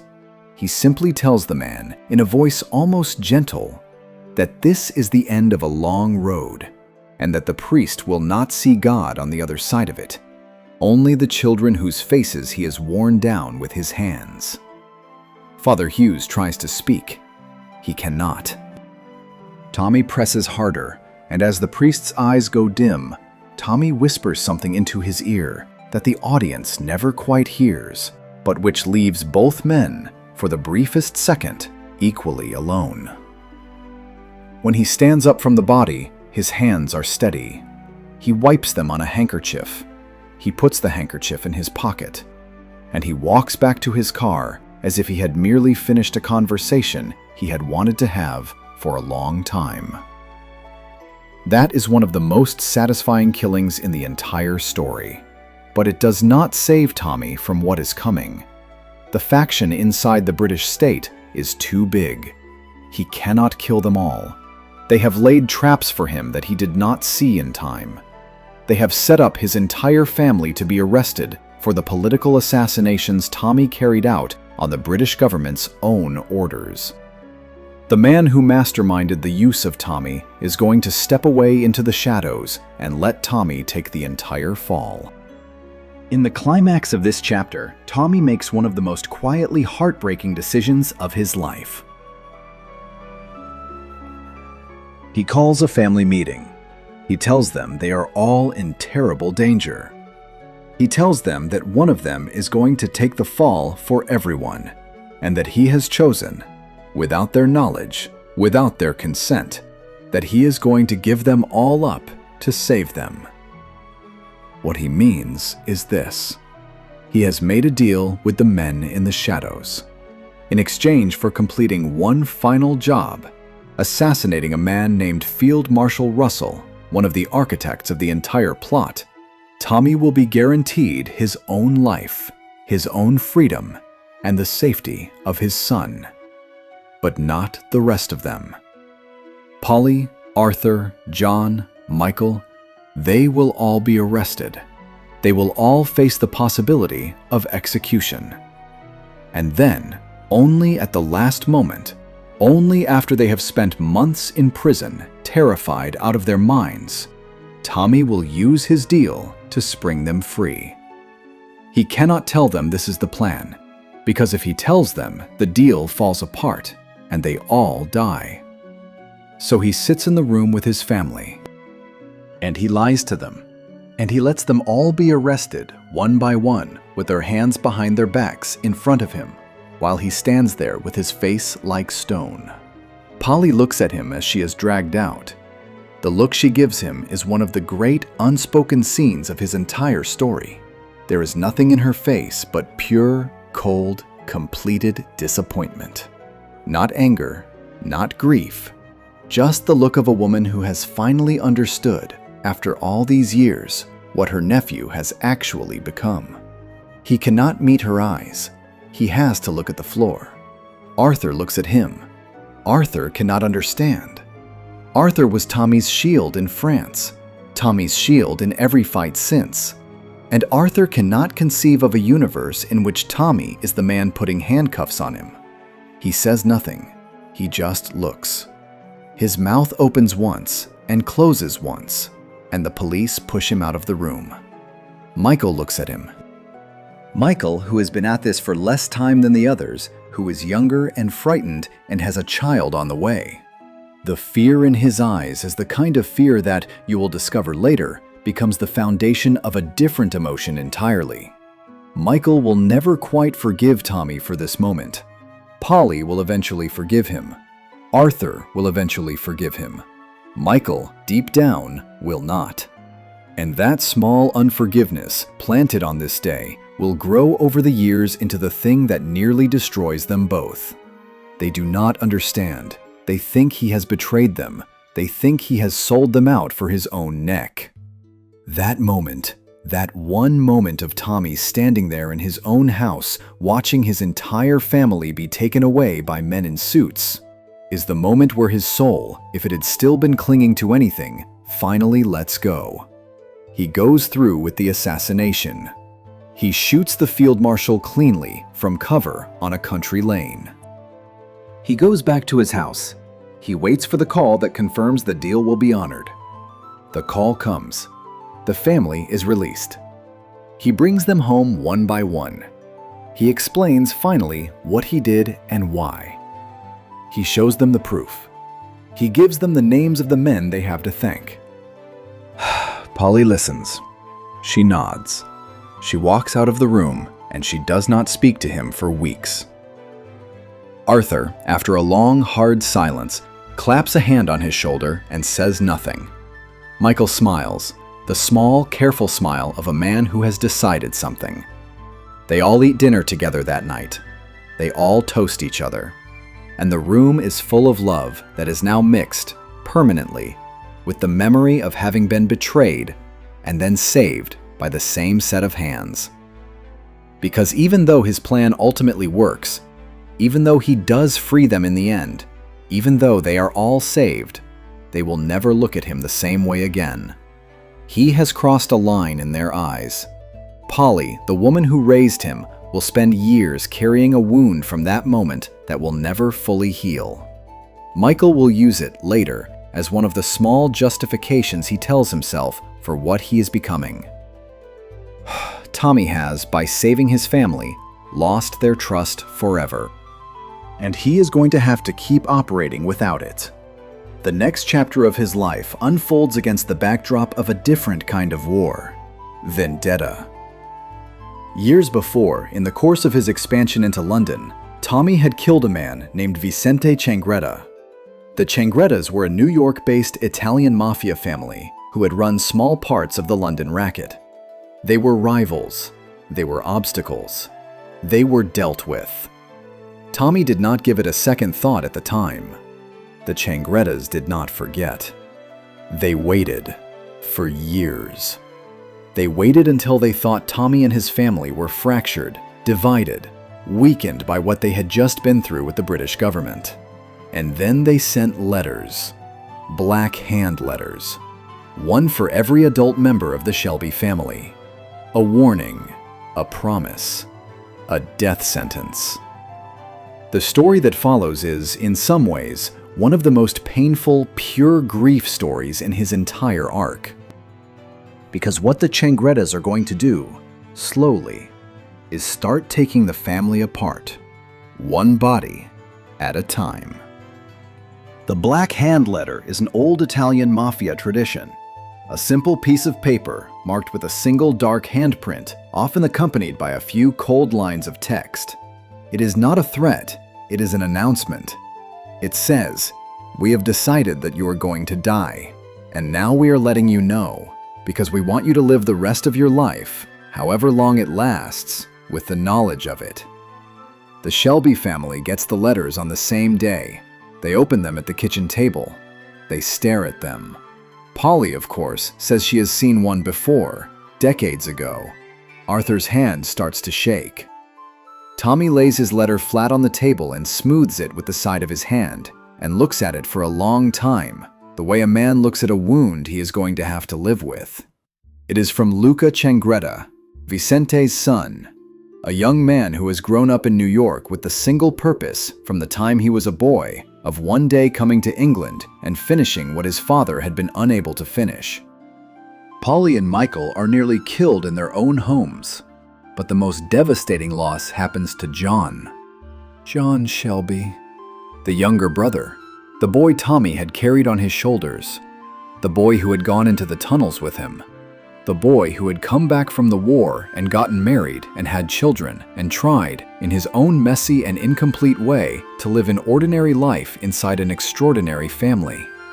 John is in his own home when they come for him. They open fire through the windows. He never even gets the chance to draw his gun. He dies in his front room in front of his wife. His blood on the floor of the only piece of normal life he ever managed to build. He had been a complicated man, hot-tempered, selfish sometimes in the way that men with too many children and not enough money often are. He had butted heads with Tommy over the years 100 times. He had threatened to leave the family business. He had drunk himself stupid. He had been, in his small ways, a difficult brother to love. But Tommy had loved him, always. From the time John was a small boy clinging to his trouser leg in Watery Lane, Tommy had loved John in a way that was almost paternal, because their actual father had been useless, and someone had had to be the one to teach John how to ride a bicycle, and how to throw a punch, and how to handle a girl. Tommy had been that someone. And now, John was gone. Just like that. In the middle of a Tuesday afternoon, his own front room, a bullet through a window pane. The funeral is one of the great scenes of grief in the story. The family gathers. Polly holds Tommy's arm. Arthur is destroyed. John's wife, Esme, looks at Tommy across the grave with an expression that is half grief, half accusation, because in her heart, she knows that her husband died for the family business, and that her children are now growing up without a father because of the world Tommy built. Tommy stands at the grave, and he does not cry. He does not speak. He just looks down into the dirt. That night, alone in his country house, he writes a letter to John. He does not send it because there is no one to send it to. He puts it in a drawer, and he locks the drawer. The letter is short. It says, in essence, that he is sorry, that he should have been a better brother, that he should have made John a better life, that he will, before this is over, kill the man who did this, and that he hopes John can forgive him, wherever he is now, for not having done it sooner. He never opens the drawer again. This is when the family decides on something they should have decided years before. They take a vow. They will close ranks. They will deal with the Changrettas. They will not let another Shelby fall. And then, like clockwork, the family fractures again. Polly, paranoid and grieving, and already half broken from what Tommy did to her, tries to assassinate the head of the Changretta family on her own, and fails. Tommy takes over the plan. Tommy survives an attempt on his own life. Arthur is shot in the chest and almost dies, saved only by the bulletproof vest that Tommy, in his quiet and far-seeing way, has insisted he wear at all times. The vendetta climaxes in a barn outside Birmingham, where a young man named Luca Changretta, the cold, slick, American-style mafia heir who has come to England to finish his family's work, is led into a trap. Tommy has been playing him the whole time. Tommy has bought off Luca's own captain. Tommy has set the entire stage. And when Luca finally walks into the room he thinks is his moment of triumph, he finds himself surrounded by his own betrayed men, and he is shot dead, and the vendetta is over. Tommy wins again. But by this point, winning no longer feels like winning. Each victory is bought with another piece of him, another piece of his family, another body in the ground. He has buried his mother. He has buried Greta. He has buried Grace. He has buried John. And every time he stands at one of these graves, the man who walks away is just a little less of a man and a little more of a machine. After the Changrettas are dealt with, Tommy makes a decision that shocks everyone. including, on some level, himself. He runs for Parliament. You can see why. From a strategic perspective, it makes perfect sense. As a member of Parliament, he gains a kind of legal immunity. He gains access to information the criminal world cannot reach. He gains a voice in the chambers where decisions about his country and his class are made. He can use the platform to attack the very systems that have spent his entire life trying to crush him. But from a personal perspective, it is a fascinating turn. The boy from Small Heath, the gypsy, the man with razor blades in his cap, standing up in Parliament, dressed like a country gentleman, giving speeches about the working classes, speaking on behalf of the very people whose blood he has spilled in alley after alley. There is a part of Tommy that genuinely believes in it. That is the strangest thing. After everything he has done, there is still, buried somewhere, a piece of him that remembers what it was like to be a child in Small Heath, watching his mother walk down to the canal because the world had given her no other doorway. There is a piece of him that wants to change that. There is a piece of him that wants the next generation of mothers and sons and daughters and brothers from places like Small Heath to live in a country that does not eat them alive. He runs as a Labour MP. He wins. He becomes the Member of Parliament for Birmingham South. He stands up in the House of Commons and he gives a maiden speech that, by all accounts, leaves men in the chamber unsure whether to applaud him or run from him. There is, in his parliamentary career, a quiet but real moral seriousness. He pushes for housing reform. He pushes for veterans' benefits. He sponsors small, almost invisible amendments to bills that, taken together, slowly route a little more money toward the people he came from. He builds an orphanage with his own money on land near his house and staffs it with women he trusts and pays for the upkeep out of his own pocket. He calls it the Grace Shelby Institute, after the wife he could not save. And the children there grow up wearing clothes that he has bought them, going to schools that he has built them, without ever quite understanding that the entire structure of their childhood was paid for by a man whose business is murder. He is, in this strange period of his life, both a butcher and a benefactor. It is the great contradiction of him. It is the great contradiction of any man who climbs up out of a place like Small Heath, with the dirt of it still under his nails, and refuses to forget where he came from, even as he is doing everything he can to leave it behind. And then, as if to remind him that the universe has not forgotten who he is, the world he has just stepped into begins to fold in on itself. The next chapter of his story is one of the slowest, saddest, and most insidious. It begins quietly. It begins with stock prices. It begins with a young man named Michael, Polly's son, returning from a long trip to America with a wife in tow and a head full of new ambitions. It is going to end with Tommy Shelby in a forest with a gun in his mouth. The America trip is important to talk about.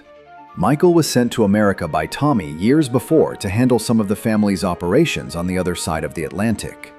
He has been gone a long time. When he comes back, he is not the same young man Polly first met. He is harder. He is sharper. He has been around the kind of men who buy and sell souls in shiny boardrooms. He has come home with a wife named Gina, a Pollyanna-smiling American woman whose family, it turns out, is connected to certain dangerous people on her side of the ocean. Gina herself is one of the more underestimated characters in the entire story. She arrives in Birmingham looking like a film starlet, all bright hair and bright teeth and bright laughter, and the family looks at her and assumes she is going to be a decorative wife. She is not. She has been raised inside an American crime family that operates on a scale the English have not yet quite understood. She is patient. She is intelligent. And she has, from the moment she steps off the boat in England, very specific designs on her new husband's career. She wants Michael to be the one running the Shelby empire, not Tommy. Michael. She has decided this, and she has begun, with great quiet skill, to whisper it into him at night. Michael's loyalty has begun to shift. He has begun to see Tommy not as his cousin, not as the man who saved his family, but as something in his way. He wants more. He wants to run things. He wants the Shelby Empire to look more like the American operations he has been studying. Bigger, slicker, more global. Tommy notices. Tommy always notices. But Tommy, in his loyalty to Polly, gives Michael chance after chance. He pretends he does not see what he sees. Around the same time, two things happen at the very edge of Tommy's political world that are going to set off the final spiral. The first is the stock market crash of 1929, the Wall Street collapse. The beginning of what will become the Great Depression. Tommy, who has been investing aggressively in American markets, takes massive losses. The Shelby business empire, for the first time in years, is wounded. The family is suddenly forced to think about money in ways they have not had to think about it in a long time. The second is the rise on the political stage of a man named Sir Oswald Mosley. Now, Mosley is a real historical figure, a British aristocrat, a war veteran, a former Labour politician who, after a slow drift through the political wilderness, founded the British Union of Fascists. By the time he enters Tommy's life in this part of the story, he is one of the most magnetic and dangerous men in British politics. Handsome, eloquent, charismatic in a frightening way. He believes with deep sincerity that he is going to be the British Hitler. He has the contacts, he has the money, he has the violence, and he is gathering followers at an alarming rate. Tommy, watching him from inside Parliament, understands something that very few of his colleagues do. He understands that Mosley is not a buffoon. Tommy has spent his whole life around dangerous men. He knows the real thing when he sees it. And he knows that if Mosley is not stopped, the country is going to slide somewhere very bad. He is approached, again, by men in the British Secret Services. They want him to get close to Mosley. They want him to pretend to be sympathetic. They want him to gather information, identify allies and weaknesses, and ultimately help bring Mosley down before it is too late. Tommy accepts, again. And in doing so, he steps into the strangest performance of his entire life. He has to pretend to share Mosley's beliefs. He has to attend his rallies. He has to be seen with him. He has to give speeches in the House of Commons that sound just close enough to Mosley's ideology to convince Mosley he has won Tommy over. The boy from a Romani family, a man whose mother was a gypsy, whose blood is everything Mosley's movement claims to despise, has to walk into rooms full of fascists and smile. It is one of the great moral compromises of his life, and it is going to cost him. Because no matter how many times he reminds himself, late at night, that he is performing, that he is wearing the suit of the enemy in order to one day cut his throat, there is something corrosive about wearing that suit too often. There are evenings he leaves Mosley's rallies, fascist salutes still ringing in his ears, and he sits in the back of his car with the windows fogged, and he wonders, with a kind of nausea, what he has actually become. Whether the long performance has begun to settle into his bones, whether you can pretend to be a monster for long enough that you stop pretending. Around the same time, Mosley begins making subtle, unsettling moves toward his world. He compliments Tommy in public. He invites him to private dinners. He courts Tommy's wife in the way that powerful men quietly court the wives of other powerful men, with looks and small gifts and the unspoken implication that one set of hands is preferable to another. He is, Tommy realizes, not just trying to gain Tommy's political support, he is trying to absorb him, to make him a piece of the future Mosley wants to build. And the worst part is that Mosley believes Tommy will say yes. He believes that, underneath all the gypsy blood, Tommy is exactly the kind of brutal, intelligent operator who would naturally find his way to fascism in the end. That belief, That Mosley sees in him the makings of a fellow tyrant is one of the hardest things Tommy has to swallow in his life. Because it is not entirely wrong. Tommy has been cruel. Tommy has built power. Tommy has crushed the weak in service of his own rise. The difference between him and Mosley, if there is one, is razor thin and depends entirely on what Tommy chooses to do with that razor. Because while Tommy is performing for Mosley, the actual emotional core of his life is collapsing on a different front. He has married again by this point. His second wife is a woman named Lizzie Stark. Lizzie has been around the Shelby family for almost the entire story. She was John's lover, briefly, way back at the start. She was Tommy's secretary. She is sharp, beautiful, world-weary in the way only certain women are world-weary, and she loves Tommy in a way that is constantly being underestimated by him. There is something genuinely tragic about Lizzie. She has loved Tommy for years. She loved him when he was sleeping with other women. She loved him when he was married to Grace. She loved him through every snub and every dismissal, and every time he treated her like an afterthought. She has earned her place beside him through sheer endurance. And now, finally, she is his wife. They have a child. They have a household. They have the appearance of a family. But she knows, in the part of herself she cannot quiet, that she is not, and will never be, Grace. She is the consolation prize, the one he settled for, the one whose presence in his bed is, on certain dark nights, a small substitute for the woman he could not save. And every day she has to wake up and look at him across a breakfast table and pretend that this knowledge does not slowly hollow her out. Together, they have a daughter. Her name is Ruby. Ruby is Tommy Shelby's last great love. She is small. She is bright. She is the kind of child whose existence feels almost like a joke against the rest of his life. Tommy Shelby, the man with bodies in the canal, the man with blood on his name, has a little girl who calls him Daddy and pulls his hand around the garden and wants him to pick up her dolls. There are moments in this part of his story where, if you watch closely, you can see him forget. For a few seconds at a time, in her presence, the man with the cold eyes vanishes. He is just a father. He kneels in the garden and lets her stick flowers into his hair. He carries her on his shoulders through the long hallways of the country house.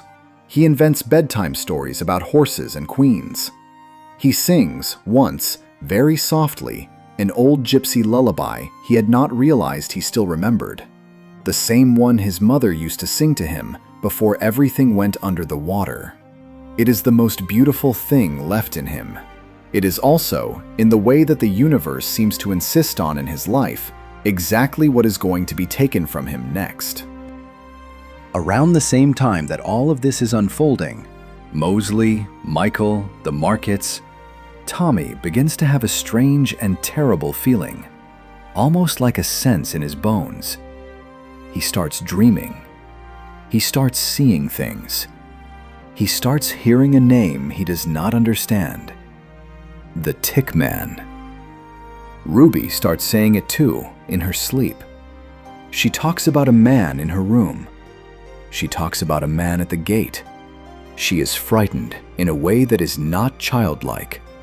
Not the fear of monsters under the bed, but something quieter and more specific.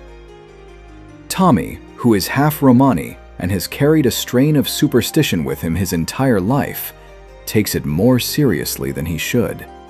He consults gypsy women. He receives warnings. He is told that the family is cursed, that something is coming for one of his children, that there is a debt the universe is preparing to collect.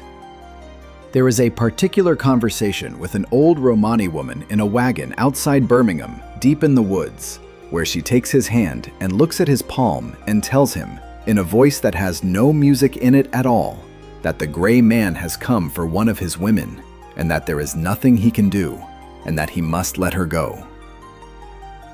He listens. He pays her. He walks back to his car in silence. He drives home with his hands trembling on the wheel for the first time in years. Then Ruby gets sick. It is tuberculosis, the White Plague, the same disease that took Greta from him decades before, the same disease that took Freddie Thorne in prison, the same slow, patient killer that has stalked the working-class districts of England his entire life. The disease has been a kind of personal devil to his family for 2 generations, and now it has crawled into his house, into the bedroom of his 5-year-old daughter, and laid itself down to wait. Tommy throws everything he has at it. Money, doctors, specialists. He flies in physicians from other countries. He talks about going to Switzerland. He talks about going anywhere. He is willing, in this moment, to spend his entire fortune to keep this one small body breathing. He stops everything. The political career, the negotiations with Mosley, the deals with Michael. He cancels meetings with men who do not get their meetings canceled.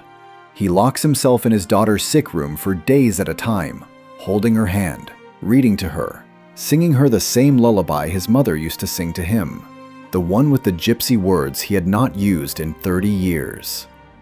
He even tries to bargain with God.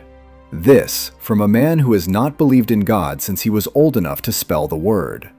He gets down on his knees by the side of her hospital bed, and he closes his eyes, and he offers, in his head, every deal he can think of.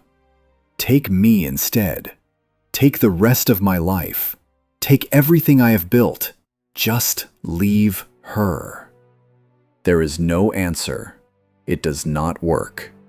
Ruby Shelby dies in a hospital bed, with her father holding her hand and her mother on the other side of her, and the world, a world Tommy has done so much to control, to shape, to bend, simply moves on without her. He could not save her. The Empire could not save her. The Parliament seat could not save her. The money could not save her. He goes outside. In some scene the story remembers with awful clarity, and he walks into the woods alone, and he opens a bottle of something, and he weeps. He weeps for the first time, properly, since Greta died in the small back room of her parents' house. He weeps until he cannot breathe. He weeps until he is on his knees in the wet grass. He weeps until he is making sounds that no one else has ever heard him make. The sounds of a man who has finally found the bottom of his own pain and is, for the first time in his life, willing to look at it. And in the days that follow, the days where he is supposed to be planning his political moves against Mosley, his criminal moves against the Italian mafia in America, his careful balancing of 50 different schemes, he begins, for the first time in his adult life, to come undone. He cannot sleep. He cannot eat. He starts to see Ruby in places where she cannot be. He starts to hear her laughter in empty rooms. He drinks. He uses opium. He uses cocaine. He talks to people who are not there. He drives at night, alone, on empty roads, just to be moving. He starts to keep her little shoes by the side of his bed. He starts to write her letters, late at night, on parliamentary letterhead, with shaking hands, none of which he sends, all of which he locks in the same drawer where John's letter has been waiting these many years. He is, for the first time in his life, no longer functioning. Polly, who has re-entered his life despite the wound between them, watches this and is terrified by it. She has seen Tommy lose before. She has seen him grieve. But this is different. This is something deeper. This is the man finally being broken by his accumulated losses.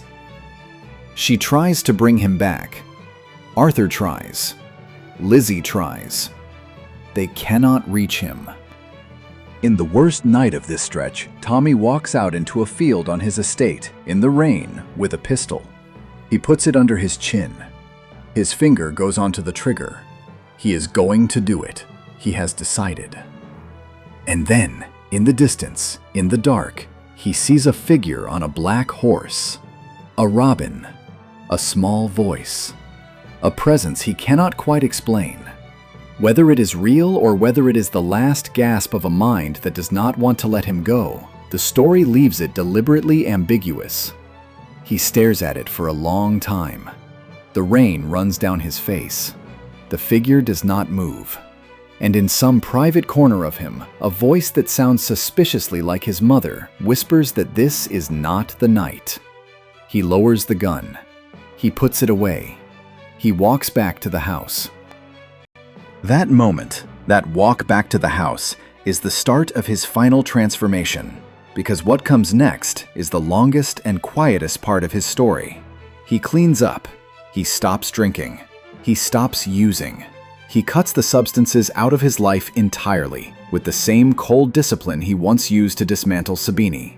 He devotes himself, with frightening focus, to the things he still has left. He has lost Grace. He has lost John. He has lost Polly, in time, to her own tragic end at the hands of someone he loved. He has lost Ruby. What he has left is his older brother Arthur, half broken but still alive. His sister Ada, who has by this point become a politically sophisticated woman of her own.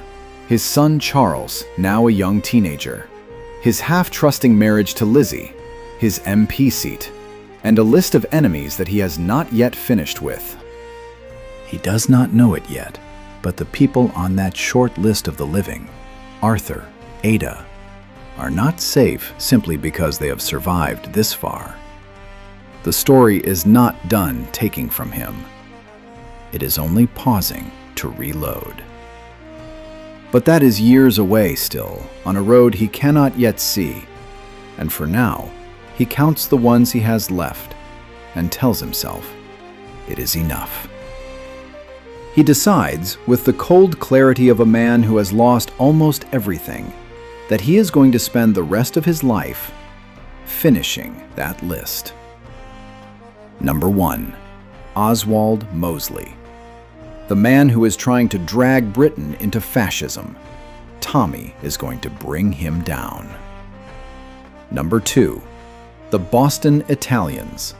The American mafia faction connected to Michael's wife, Gina. Tommy has business to settle with them, too. Number 3. The IRA, which has re-entered his life through a faction led by a woman named Captain Swing. Old debts, new blood. And number 4, the one he does not yet admit to himself, the one he keeps pushing to the back of his mind. Michael Gray, Polly's son. The young man he once welcomed into his home. The young man who has, over the years, slowly hardened into one of his most dangerous rivals.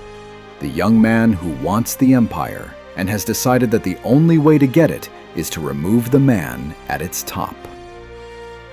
Tommy is going to spend the final stretch of his story dancing with these 4 threats at once. Because he has learned by now that you do not fight your enemies one at a time when they are all conspiring against you. You play them against each other. You let them break each other. You step over the bodies. The endgame begins. His plan against Mosley is operatic. He is going to assassinate him. He recruits a sniper, a former Peaky Blinder named Barney, locked away in an asylum, a man who fought beside him in the war and whose mind has never come back from it. Barney is a tunneler too, another one of the survivors. Tommy goes to see him in the asylum, sits in a cold tiled room with him, and quietly asks if he is willing to do one last thing for the country that broke him. Barney, the parts of him that still understand the question, says yes. Yes, he owes Tommy. He owes the world. He will take the shot. Tommy arranges a rally. He arranges a position. He arranges everything. The plan in his head is perfect. It does not work. At the last second, on the day of the rally, the assassination is blocked. Barney is killed in the streets. Someone has tipped off Mosley. Someone very close to Tommy has betrayed him. He suspects Michael immediately. Michael denies it, but Tommy knows. He cannot prove it, but he knows. There is a look that passes between them in that aftermath, a look that no words attach to. And from that day forward, the two of them understand exactly what is going to happen between them. One of them is going to kill the other. It is only a question of timing. This becomes the dividing line in their relationship. Polly is forced to choose, her son or her nephew, the family or the family. She tries again to hold them together. She tries to mediate. She tries to keep the killing at a distance. She begs them in private, separately, to let it go. She tells Michael he must stop. She tells Tommy he must forgive. Neither man can do what she is asking of them. Polly has spent her entire adult life holding this family together with her own bare hands, and for the first time, the family has grown bigger than her hands. But then, Polly dies. The story handles this beautifully and devastatingly. Polly is killed in an ambush by IRA operatives connected to Michael's schemes. An ambush that Michael himself either arranged or knew about and did nothing to stop. The woman who raised Tommy.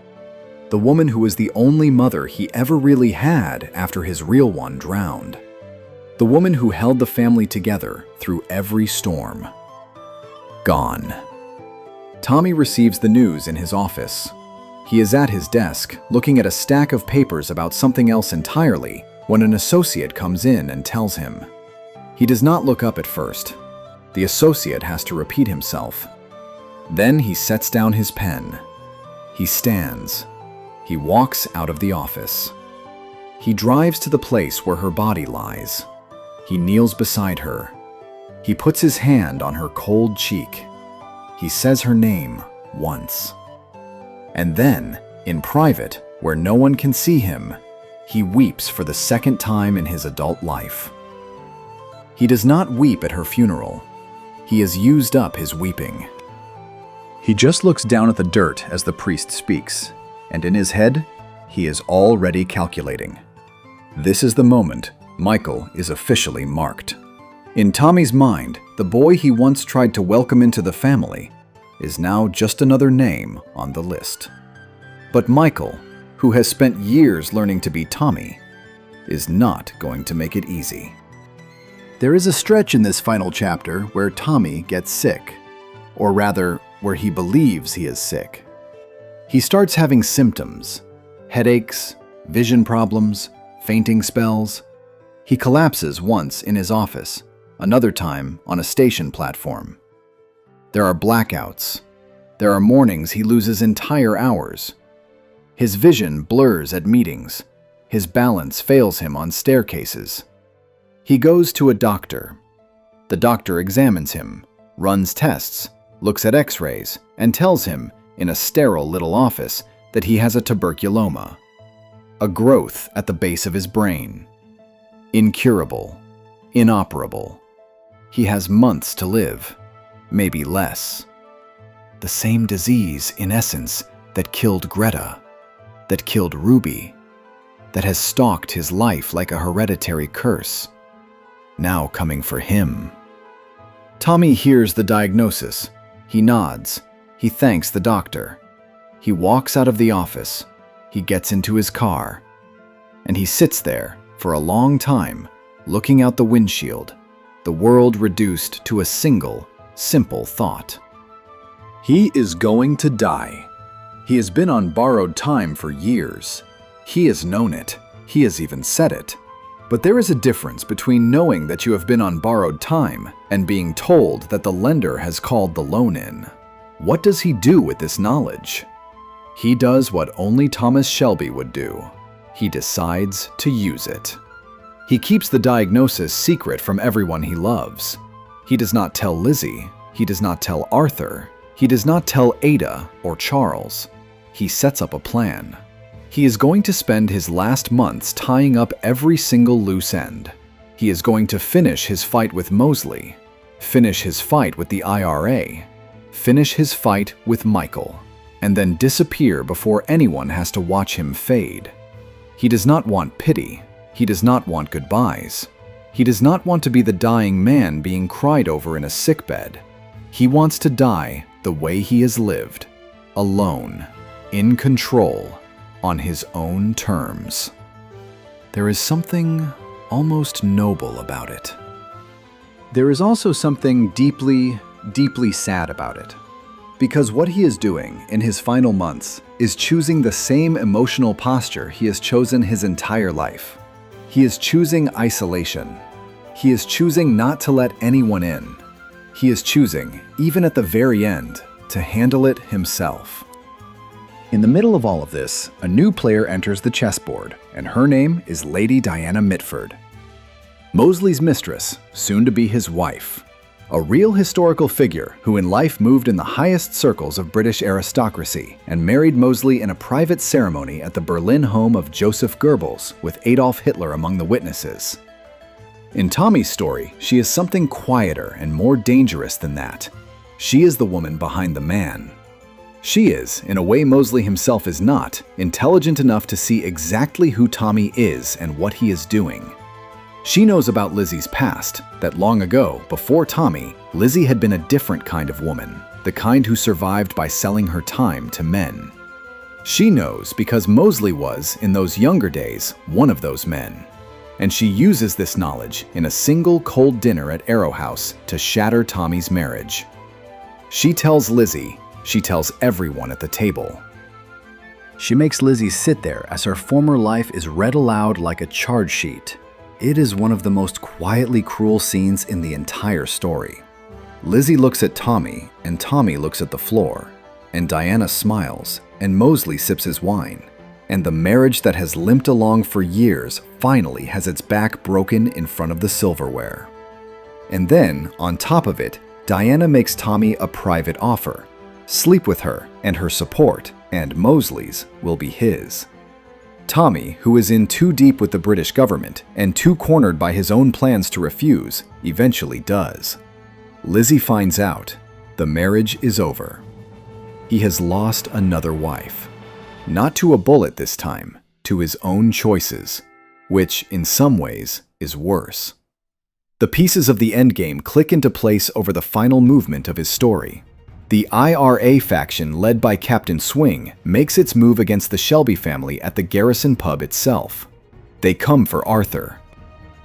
They are going to assassinate him in the same place where the family has been drinking and laughing and bleeding for the past 20 years. But Tommy has anticipated it. He has been planning for weeks. He has set up his own ambush. Arthur, ready for the attack, is wearing armor and is flanked by men. There is a sniper. There is fog. There is a machine gun. There are gas masks.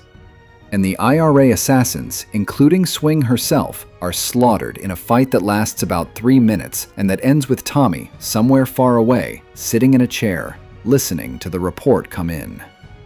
One enemy down. He moves against the Boston Italians at the same time. He arranges a meeting. He arranges a setup. They believe they are luring him into a trap. They are luring themselves into one.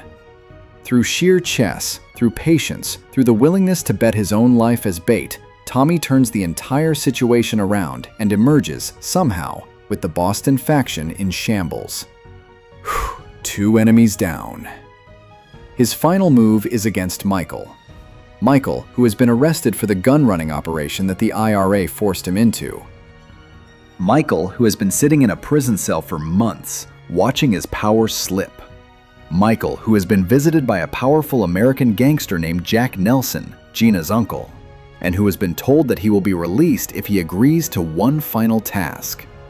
That task is to kill Thomas Shelby. Michael agrees without hesitation.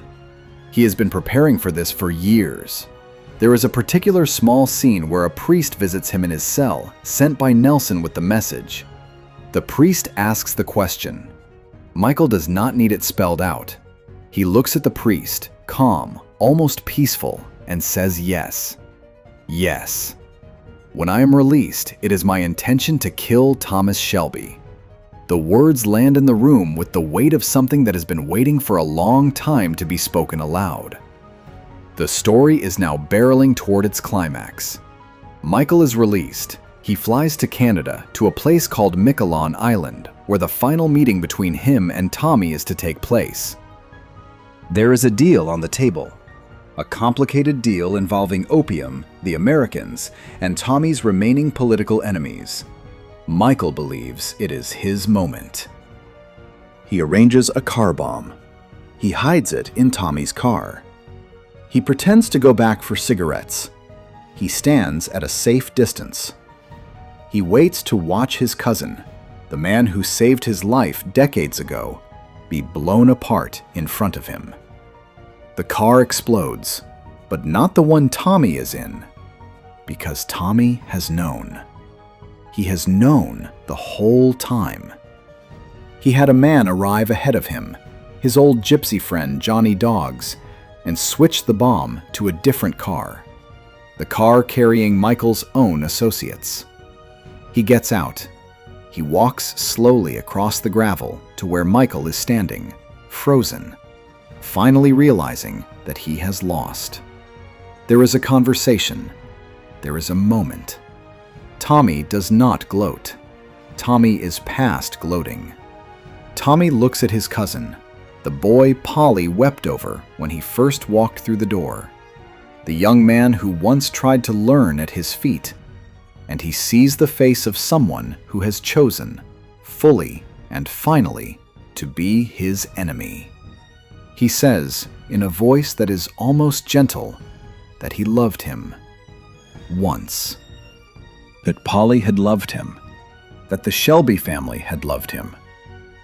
That none of this had to be the way it ended. Michael, for once, has nothing to say back. There is a small flicker, almost too small to catch, of the boy he used to be, looking out from behind the eyes of the man he became. He raises the gun. He kills him. 3 enemies down. There is in the room a strange surprise.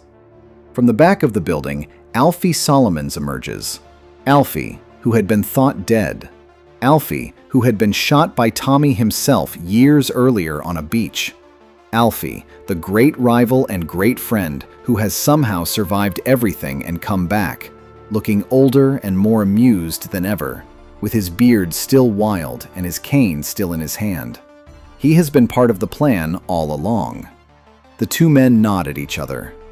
After everything, after all the wars they fought against each other, they are on this strange small island at the end of the world, finally on the same side. Maybe they always were. Alfie says something rambling and theological, the way he always does, about Cain and Abel and the price of being a Jew or a gypsy in a country that does not love you. Tommy listens. He nods. He almost smiles. The 2 of them shake hands in the silence after the killing, and there is, for the briefest of seconds, the strange warmth of 2 men who have always understood each other, even when they were trying to kill each other. The deal is finalized. The Empire is, in this last weird beat, intact. Tommy walks away. He returns home. He does not have many days left, as far as he knows. The diagnosis has been ticking in his head the entire time. He returns to his estate. He gathers what remains of his family, Ada mostly, and Arthur in his own broken way, and his teenage son Charles. He tells them, without telling them everything, that he is going away. Lizzie has already left him by this point. She has left because she finally understood that she would never have the man she wanted, that he was never coming back from wherever it was inside himself that he had gone. Their parting is sad but quiet. She takes Charles with her because Charles is old enough now to feel that his father is not present and never has been, and that whatever Tommy has left to give a son will not be enough to build a boyhood on. There is no scene where Tommy explains himself. There is just a goodbye. He stands on the steps of Arrow House as the car pulls away, and he watches his son look back at him through the rear window, and he raises a hand. Charles does not raise his hand back. The car turns the corner. The gates close. Tommy stands there for a long time before he goes back inside. He encourages Ada to step into politics in his place. He tells her she has always been the strongest of them. She always has been. He does not tell her about the tuberculoma. He just gives her her future. There is a particular conversation between them, sitting in the office of his country house, where he says, almost as an afterthought, almost as a joke, that of all the Shelbys, she had been the one their mother would have been proudest of.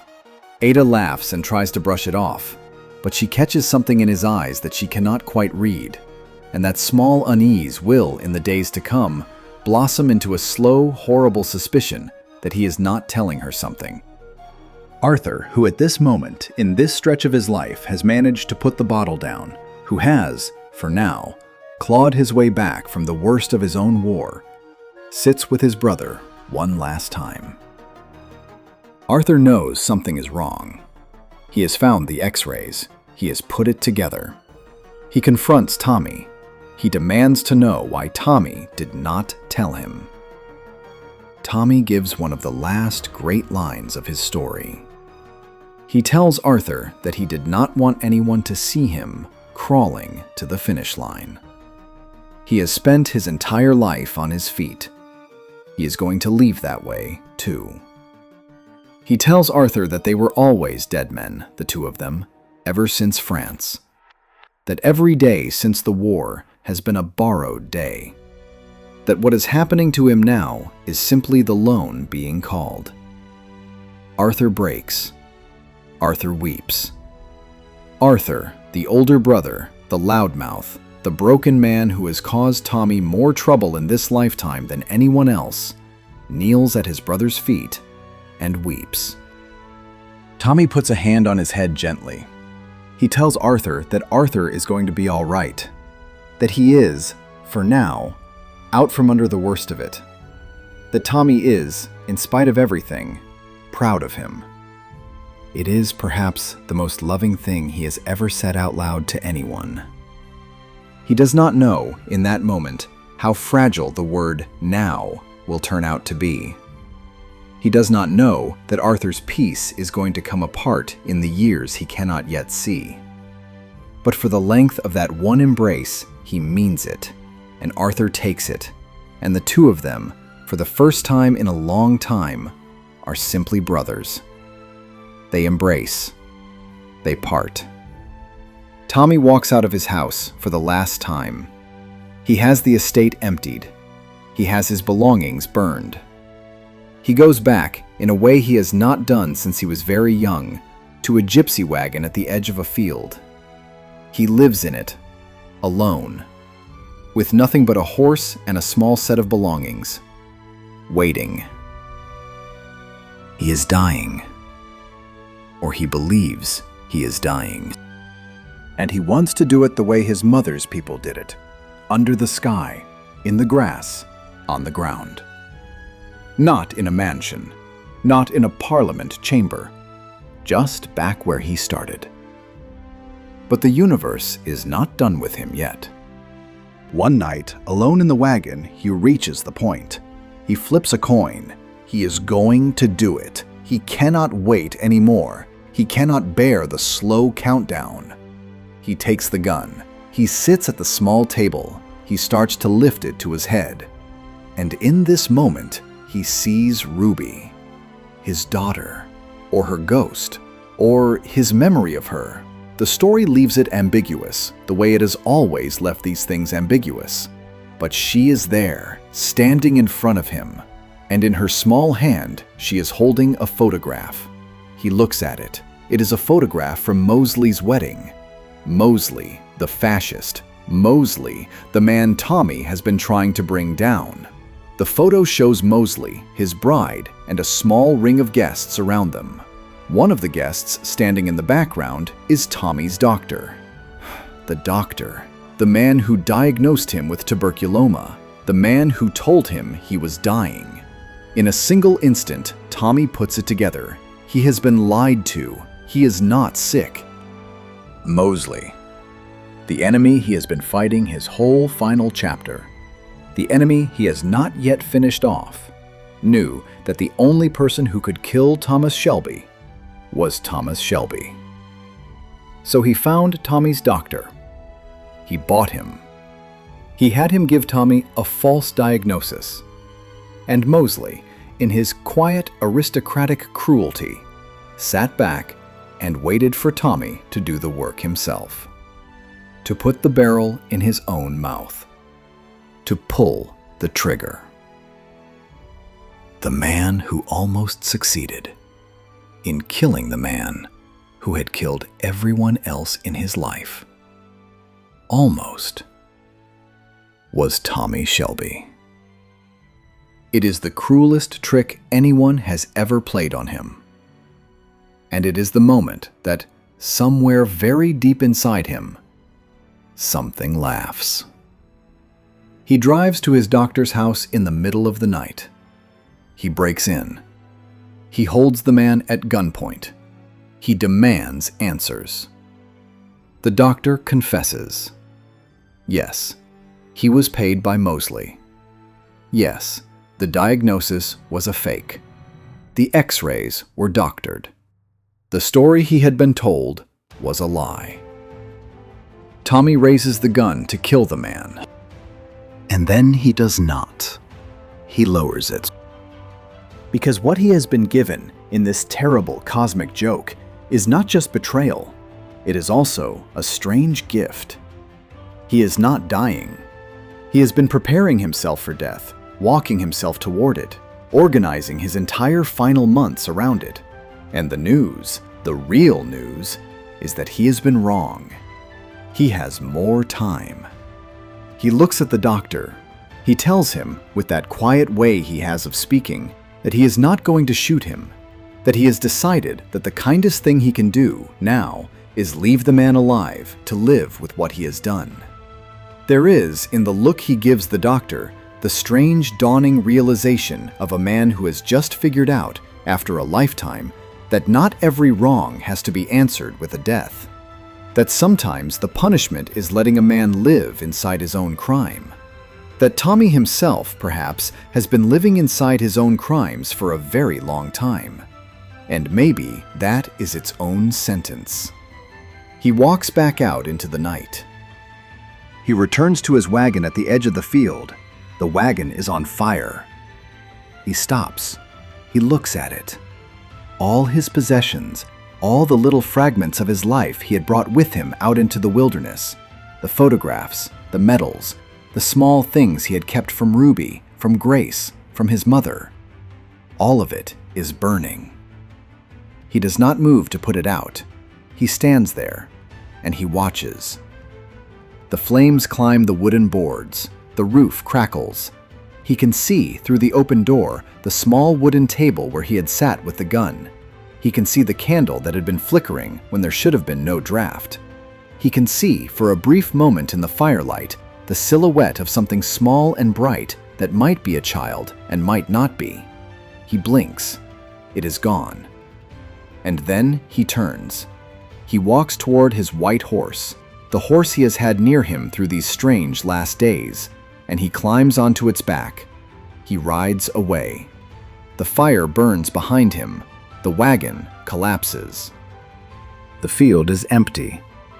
He goes, and the road does not tell him where, but he goes. He rides into the country, into a future nothing has promised him, into whatever is left of his life, alive when he had decided he would be dead, free when he had decided he was finished, alone when he could have stayed, and quiet when, for the first time in his life, no one is asking him to speak. And for a moment, for a single shining moment, it looks like that might be the end of the story. It is not, because that is the cruelest thing about borrowed time. It always assumes you'll know what to do with it. 6 years pass. 6 years between that field at the edge of the world and the man we find next. And what those 6 years do to Thomas Shelby is the opposite of what you would hope. He does not heal. He does not soften into an old man tending his garden, telling stories to grandchildren, finally at peace with the things he has done. He decays, quietly, like a great house that no one lives in anymore. The world, in the meantime, has gone mad in a way that even Tommy could not have planned for. It is 1940. The Second World War is on. Hitler's bombers are crossing the Channel, and Birmingham, the smoke-choked city where it all began, the factories, the canals, the slums of Small Heath, has become one of the most heavily bombed cities in Britain. Night after night, the sirens wail.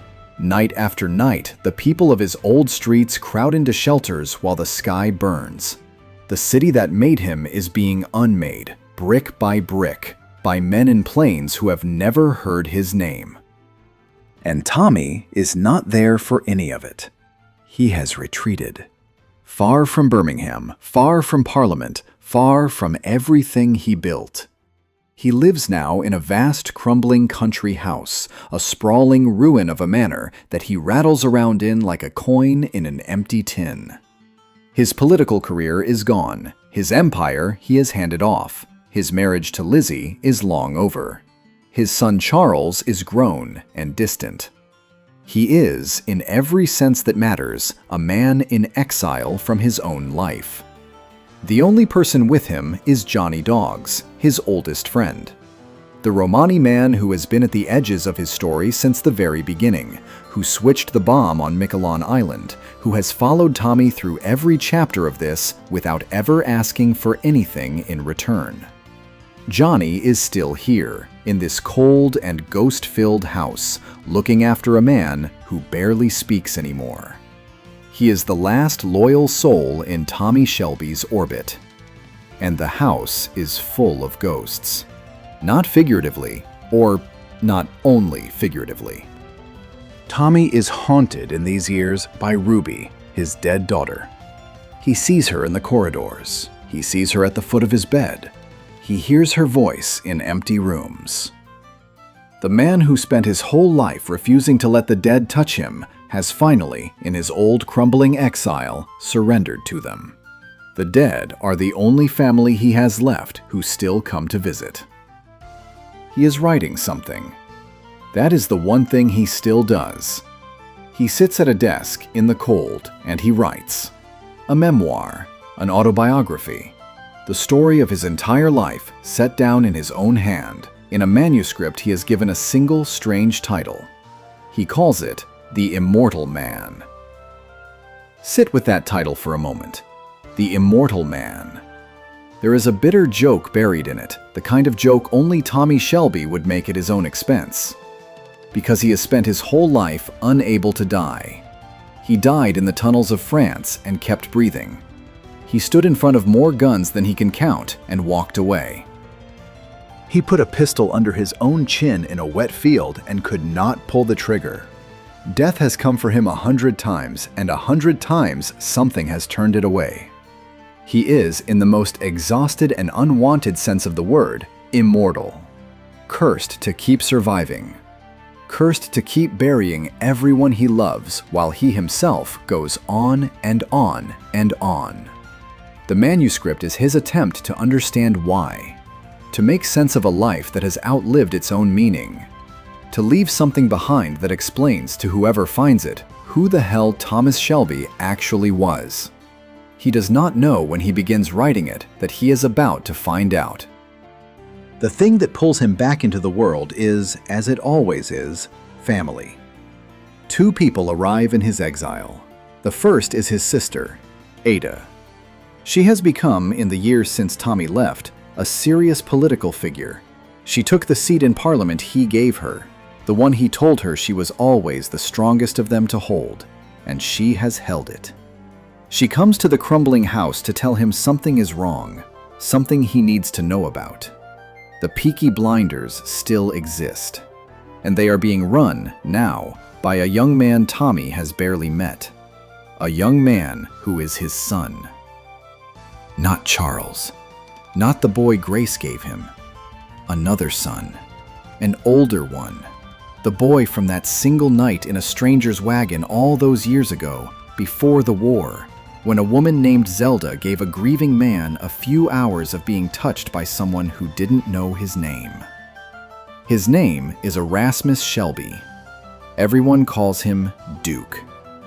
Tommy had learned of his existence somewhere in the years we did not see, and had brought him into the fold the way the Shelbys always bring in their lost children. But Duke is not like the others.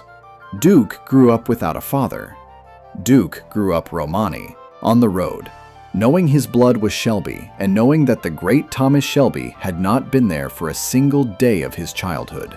And that absence has shaped him into something raw and reckless and hungry. A young man working out a lifetime of being abandoned by trying to prove through sheer aggression that he is more than the son his father forgot. Duke is running the Peaky Blinders now. And Duke is running them badly. Recklessly. He has alienated the authorities. He has alienated the people of Birmingham.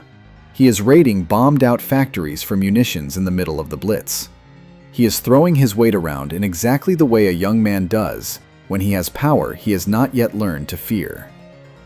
And worse, far worse, Duke has begun to make a deal with the wrong people.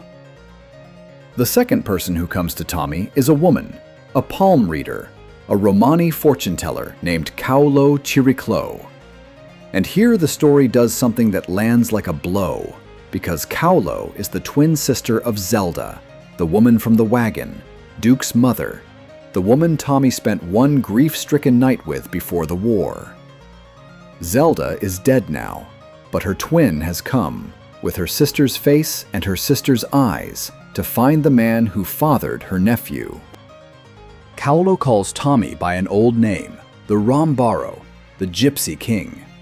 She tells him she has spoken with the dead, with his brother Arthur, and through her strange and unsettling pressure, she draws out of Tommy a confession that he has been carrying alone in the dark of his exile. Because here is the thing about Arthur. Here is the thing the 6 years did. Arthur Shelby is dead. He died, supposedly, by his own hand in December of 1938. That is the story everyone has been told. The loud, broken, beloved older brother, the one who knelt at Tommy's feet and wept, the one Tommy was so proud of, he is gone, and the world believes he took his own life. But that is not what happened. What Kaulo draws out of Tommy in the cold of that haunted house is the truth he has not been able to say to a single living soul. Arthur did not kill himself. In the years after Tommy left, Arthur came apart. The fragile peace did not hold. He fell back into the opium, into the rage, into the bottomless pit of his own pain, and he became erratic and violent and dangerous in a way that could not be contained. And one day, in the grip of that, something happened between the two brothers. And Tommy, who had spent his whole life protecting Arthur, carrying Arthur, dragging Arthur back from every edge, Tommy killed him. He did not mean to, or perhaps he did. The line, in a moment like that, between mercy and murder is so thin that even the man holding the gun cannot always find it. He killed his own brother, the first family member he ever loved, the boy who went into the tunnels beside him. And then he covered it up and let the world believe it was suicide and carried the truth of it into his exile like a stone in his chest. Kaulo, hearing this, does not recoil. She interprets it in the strange moral universe of her people as a kindness. A brother releasing a brother from a torment that had no other door. And she uses the moment, uses Tommy's broken openness to push him toward the thing she wants. She tells him his son Duke is in danger. She convinces him to go back, to return to Birmingham, to save the boy he abandoned.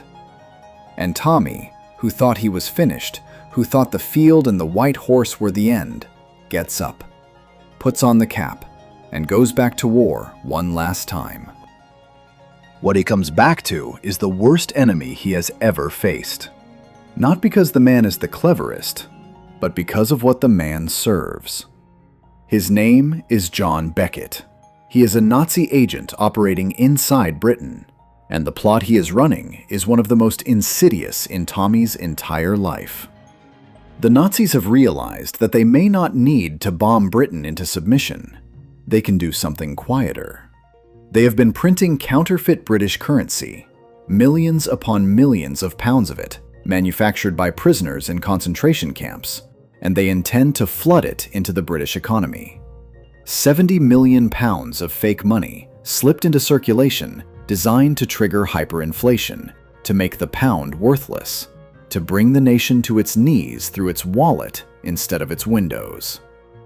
Banknotes instead of bombs. And the network they need to distribute all that poison money, the criminal infrastructure, the smuggling routes, the men who move things without asking questions, is the Peaky Blinders. Beckett has gotten to Duke. He has promised him money, power, a seat at a much larger table. And Duke, the reckless, fatherless boy desperate to prove himself, has said yes. This is what Tommy comes home to. His own son, his own gang, the empire built from his own blood, being turned into a weapon for the very fascism Tommy spent the last years of his political life trying to destroy. Everything is at stake: his family, his city, his country, the whole rotten, beautiful nation that never loved him and that he, in his strange and bitter way, never stopped trying to protect. He sets to work the way he always has. He reads the board. He finds the weaknesses. He gathers the old loyalists. Charlie Strong, the scrap dealer who has been with him since the start. Curly, the gentle soul from the scrapyard. And a new ally, a Liverpool dockyard boss named Hayden Stagg, the so-called King of the Docks, who has traced Beckett's movements to a warehouse on the water. The pieces of one last operation begin, slowly, to assemble. But before Tommy can close his fist, Beckett strikes first. And he strikes at the one place Tommy can never armor. Ada had been collecting evidence. Testimony of Duke's crimes, the factory raid, the whole conspiracy. She had been gathering it to take to the military police to stop the plot before it could detonate. Beckett finds out, and he orders Duke to kill her, his own aunt, to prove his loyalty. Duke cannot do it. At the last moment, the boy, for all his recklessness, for all his hunger, fumbles.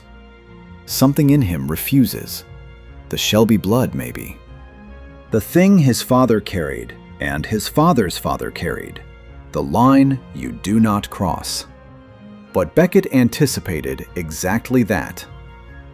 And so Beckett kills Ada himself. Ada, the youngest, the only sister, the one who spent her whole life trying to be free of what the family name meant, who married a communist, who buried a husband, who raised a son alone, who became a woman of parliament, who was, Tommy had told her and meant it, the strongest of all of them, the last sibling, the last of the 4 children who once slept in a single room in Smallheath, while their mother hummed lullabies in Romani. Gone. Murdered by a Nazi in a city on fire. Tommy has now buried everyone. His mother, Greta, Grace, John, Polly, Ruby, Arthur by his own hand, and now Ada. Every single person who was there at the beginning is in the ground. He is the last Shelby of his generation left standing, in a ruined country, in a ruined city, hunting the man who took the final one from him. He goes to the mortuary where Ada's body lies. He knows Beckett will come there, knows it the way he has always known things, by reading the cold logic of his enemy. Beckett will come to finish Tommy too, and there, Alone with his sister's body before the killing starts, Tommy does something he has never done. He confesses, out loud, to Ada, who cannot hear him. He tells her the truth about Arthur, the whole truth, that he killed their brother, that the volatility had become too much, that there was no other way he could see, that he had done the thing no brother should ever have to do, and had been carrying it alone ever since. He says it to a corpse because there is no one living he can bear to say it to. He lays his sins out on the cold slab beside his murdered sister in a city being bombed to rubble because he has finally reached the place where the only honest audience left to him is the dead. Beckett comes, as Tommy knew he would. There is gunfire in the mortuary. Beckett escapes. The final confrontation is still to come. Meanwhile, in the shadows, Cowlow plays her own game. She goes to Duke, privately. She tells him to ally with his father, to stand with Tommy and break the Nazi plot. But she presses something into his hand as she says it. A single bullet. And engraved on that bullet is a name. Thomas Shelby. Kill him, she says. After the common enemy is dead. There is an old debt in the blood, a Romani justice she does not fully explain, and the price of it is the Gypsy King himself. The son must end the father. That is the prophecy she carries. And here is the thing that breaks your heart about the end of Tommy's story. He knows. Before the last battle, Tommy has a private audience with Cowlow, and he reveals that he is aware of exactly what she intends. He knows about the bullet. He knows his own son has been handed his death sentence and told to carry it out, and he does not oppose it. He does not oppose it. Because some part of Thomas Shelby, the part that has been tired since 1918, the part that put a gun under his own chin in a wet field, the part that wrote a manuscript called The Immortal Man as a bitter complaint against a death that would not come. Some part of him hears that there is finally a bullet in the world with his name on it, and feels something he has not felt in a very, very long time. Relief. The final operation unfolds on a night near the Liverpool docks. Tommy's plan is intricate, the way his plans have always been.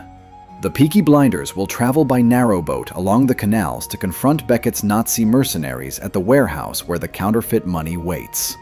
Tommy himself will go a different way, through a disused tunnel, underground, back into the dark, one final time, the place where the cold thing inside him was born more than 20 years before. The boy who became a killer in the tunnels of France will fight his last battle in a tunnel beneath an English dock. The story closing its own circle. Both teams are to strike at midnight, but Duke has warned Beckett. Or, Beckett believes Duke has warned him. Beckett has his forces intercept the narrowboats, certain he is about to slaughter the Peaky Blinders on the water. He does not know the boats are rigged with explosives. The detonation tears through the mercenaries on the canal. And in the aftermath, Duke reveals the truth that even Beckett did not see. That the boy had chosen his father all along. That the warning was a trap. That for all his recklessness and all his rage, when the moment came to choose between the Nazi who offered him the world and the father who abandoned him, Duke chose his blood. The blinders fall on Beckett's surviving men. Tommy emerges from his tunnel into the fight, and in the chaos, he does the thing he came to do. He uses a landmine to incinerate the 70 million pounds of counterfeit money, burning the entire Nazi plot to ash in a single roar of fire. The economic weapon that was meant to bring Britain to its knees goes up in flame on a dock in the night. Beckett tries to run. He gets to his car. He and Tommy exchange fire across the burning yard. Tommy is hit, badly, but he does not stop, and he puts Beckett down for good. The mission is complete. The plot is dead. The family name, twisted as it is, has once again ended up on the right side of the fire, and Tommy Shelby is bleeding out in the dark. Mortally wounded, on the ground, the last enemy dead. The work finally finished. And here is where the immortal man does the thing he has been trying to do in one way or another since 1918.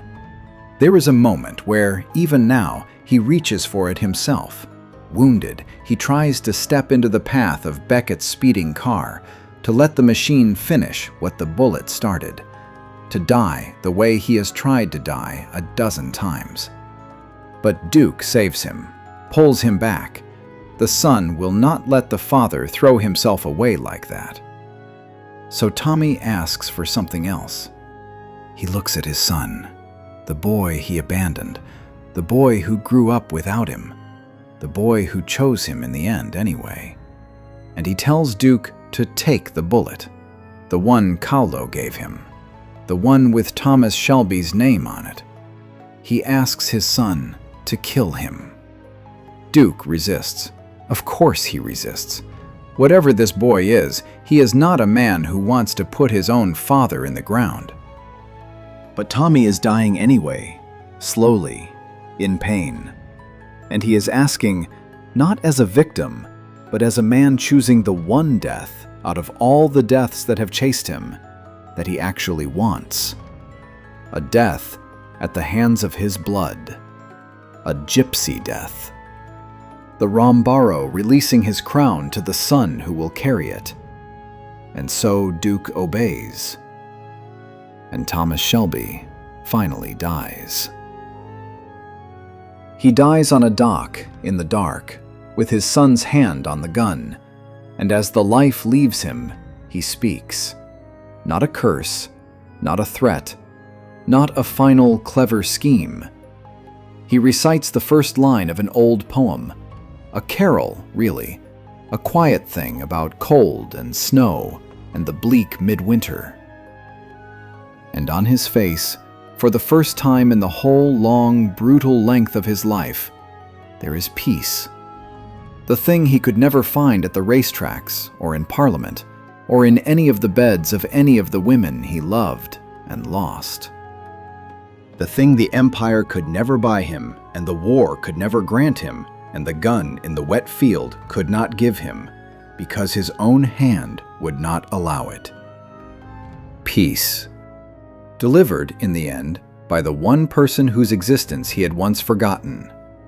A son, made on a single grieving night before the world fell apart, come back at the very end to close his father's eyes. Duke, now the Rambaro himself, leads the Peaky Blinders in a true gypsy funeral for their fallen king. The way Tommy's mother's people have always done it. Fire and ritual and the open sky. The boy from Smallheath, the tunneler, the gangster, the member of Parliament, the immortal man, laid to rest at last by his own. And Carlo recovers the manuscript, the one Tommy was writing alone in his haunted house. The immortal man, his whole life in his own words. And in its final pages, the last words Thomas Shelby ever set down, there is no boast, no ledger of his enemies, no accounting of the Empire. There is only this, a reflection that, for all the wealth and all the power and all the killing, the only thing that ever truly mattered was that he had his family beside him, and that now, in death, he is finally with them again, wherever they have gone. His mother, Greta, Grace, John, Polly, Ruby, Arthur, Ada, all of them, waiting. He spent his whole life believing he had been left behind by everyone he loved. In the end, it turns out he was only ever walking to catch up with them. So, what do we do with a man like Thomas Shelby? He is not a hero, let us not pretend he is. He killed men in cold blood. He killed men who did not entirely deserve it. He killed, at the end of everything, his own brother. He lied to his family. He lied to the women who loved him. He built an empire on the backs of people whose names no one will ever remember. He abandoned a son and did not meet him until that son was nearly grown. He took advantage of every system that ever opened a door to him, and he shut the door on people who needed his help. He is also not just a villain. Let us not pretend that either. He loved fiercely. He saved his family more than once at terrible personal cost. He burned a fortune in Nazi money to protect a country that spent its whole history despising his blood. He held the hand of a dying daughter. He stood at the graves of brothers and a sister and an aunt and 3 women he loved. He wept when no one was looking for all of them. And at the very end, the son he had failed chose him anyway, which tells you something about what was in Tommy Shelby that even Tommy could never quite see. What he was, more than anything, was a man who survived something he was not supposed to survive, and then could not stop surviving. The tunnels under France, the drowning of his mother, the deaths of everyone. He survived again and again, and every time he survived, he traded another piece of himself for the privilege, until there was almost nothing left but the cap and the eyes and the silence he carried into every room. That is what the title meant. The Immortal Man. Not a blessing, a sentence. A man who could not die while everyone around him did. And the mercy of his ending, the real mercy, the thing the whole story had been withholding from him for 112 minutes and for 6 seasons and for an entire life, is that the sentence was finally lifted. He got to stop being immortal. He got to be, at last, just a man. A mortal man. A man who could die and be buried and be with his family again. But somewhere beneath all the layers of what the world made him, there was always still a boy. A boy who liked horses. A boy who loved his brothers and his sister. A boy who once kissed a girl named Greta in the alleys of Smallheath and believed, for a brief, shining moment, that life was going to be soft for him. That boy never quite died. He was there in the tunnels. He was there in the field with the gun he could not fire. He was there in the haunted house, writing the story of his own life by candlelight.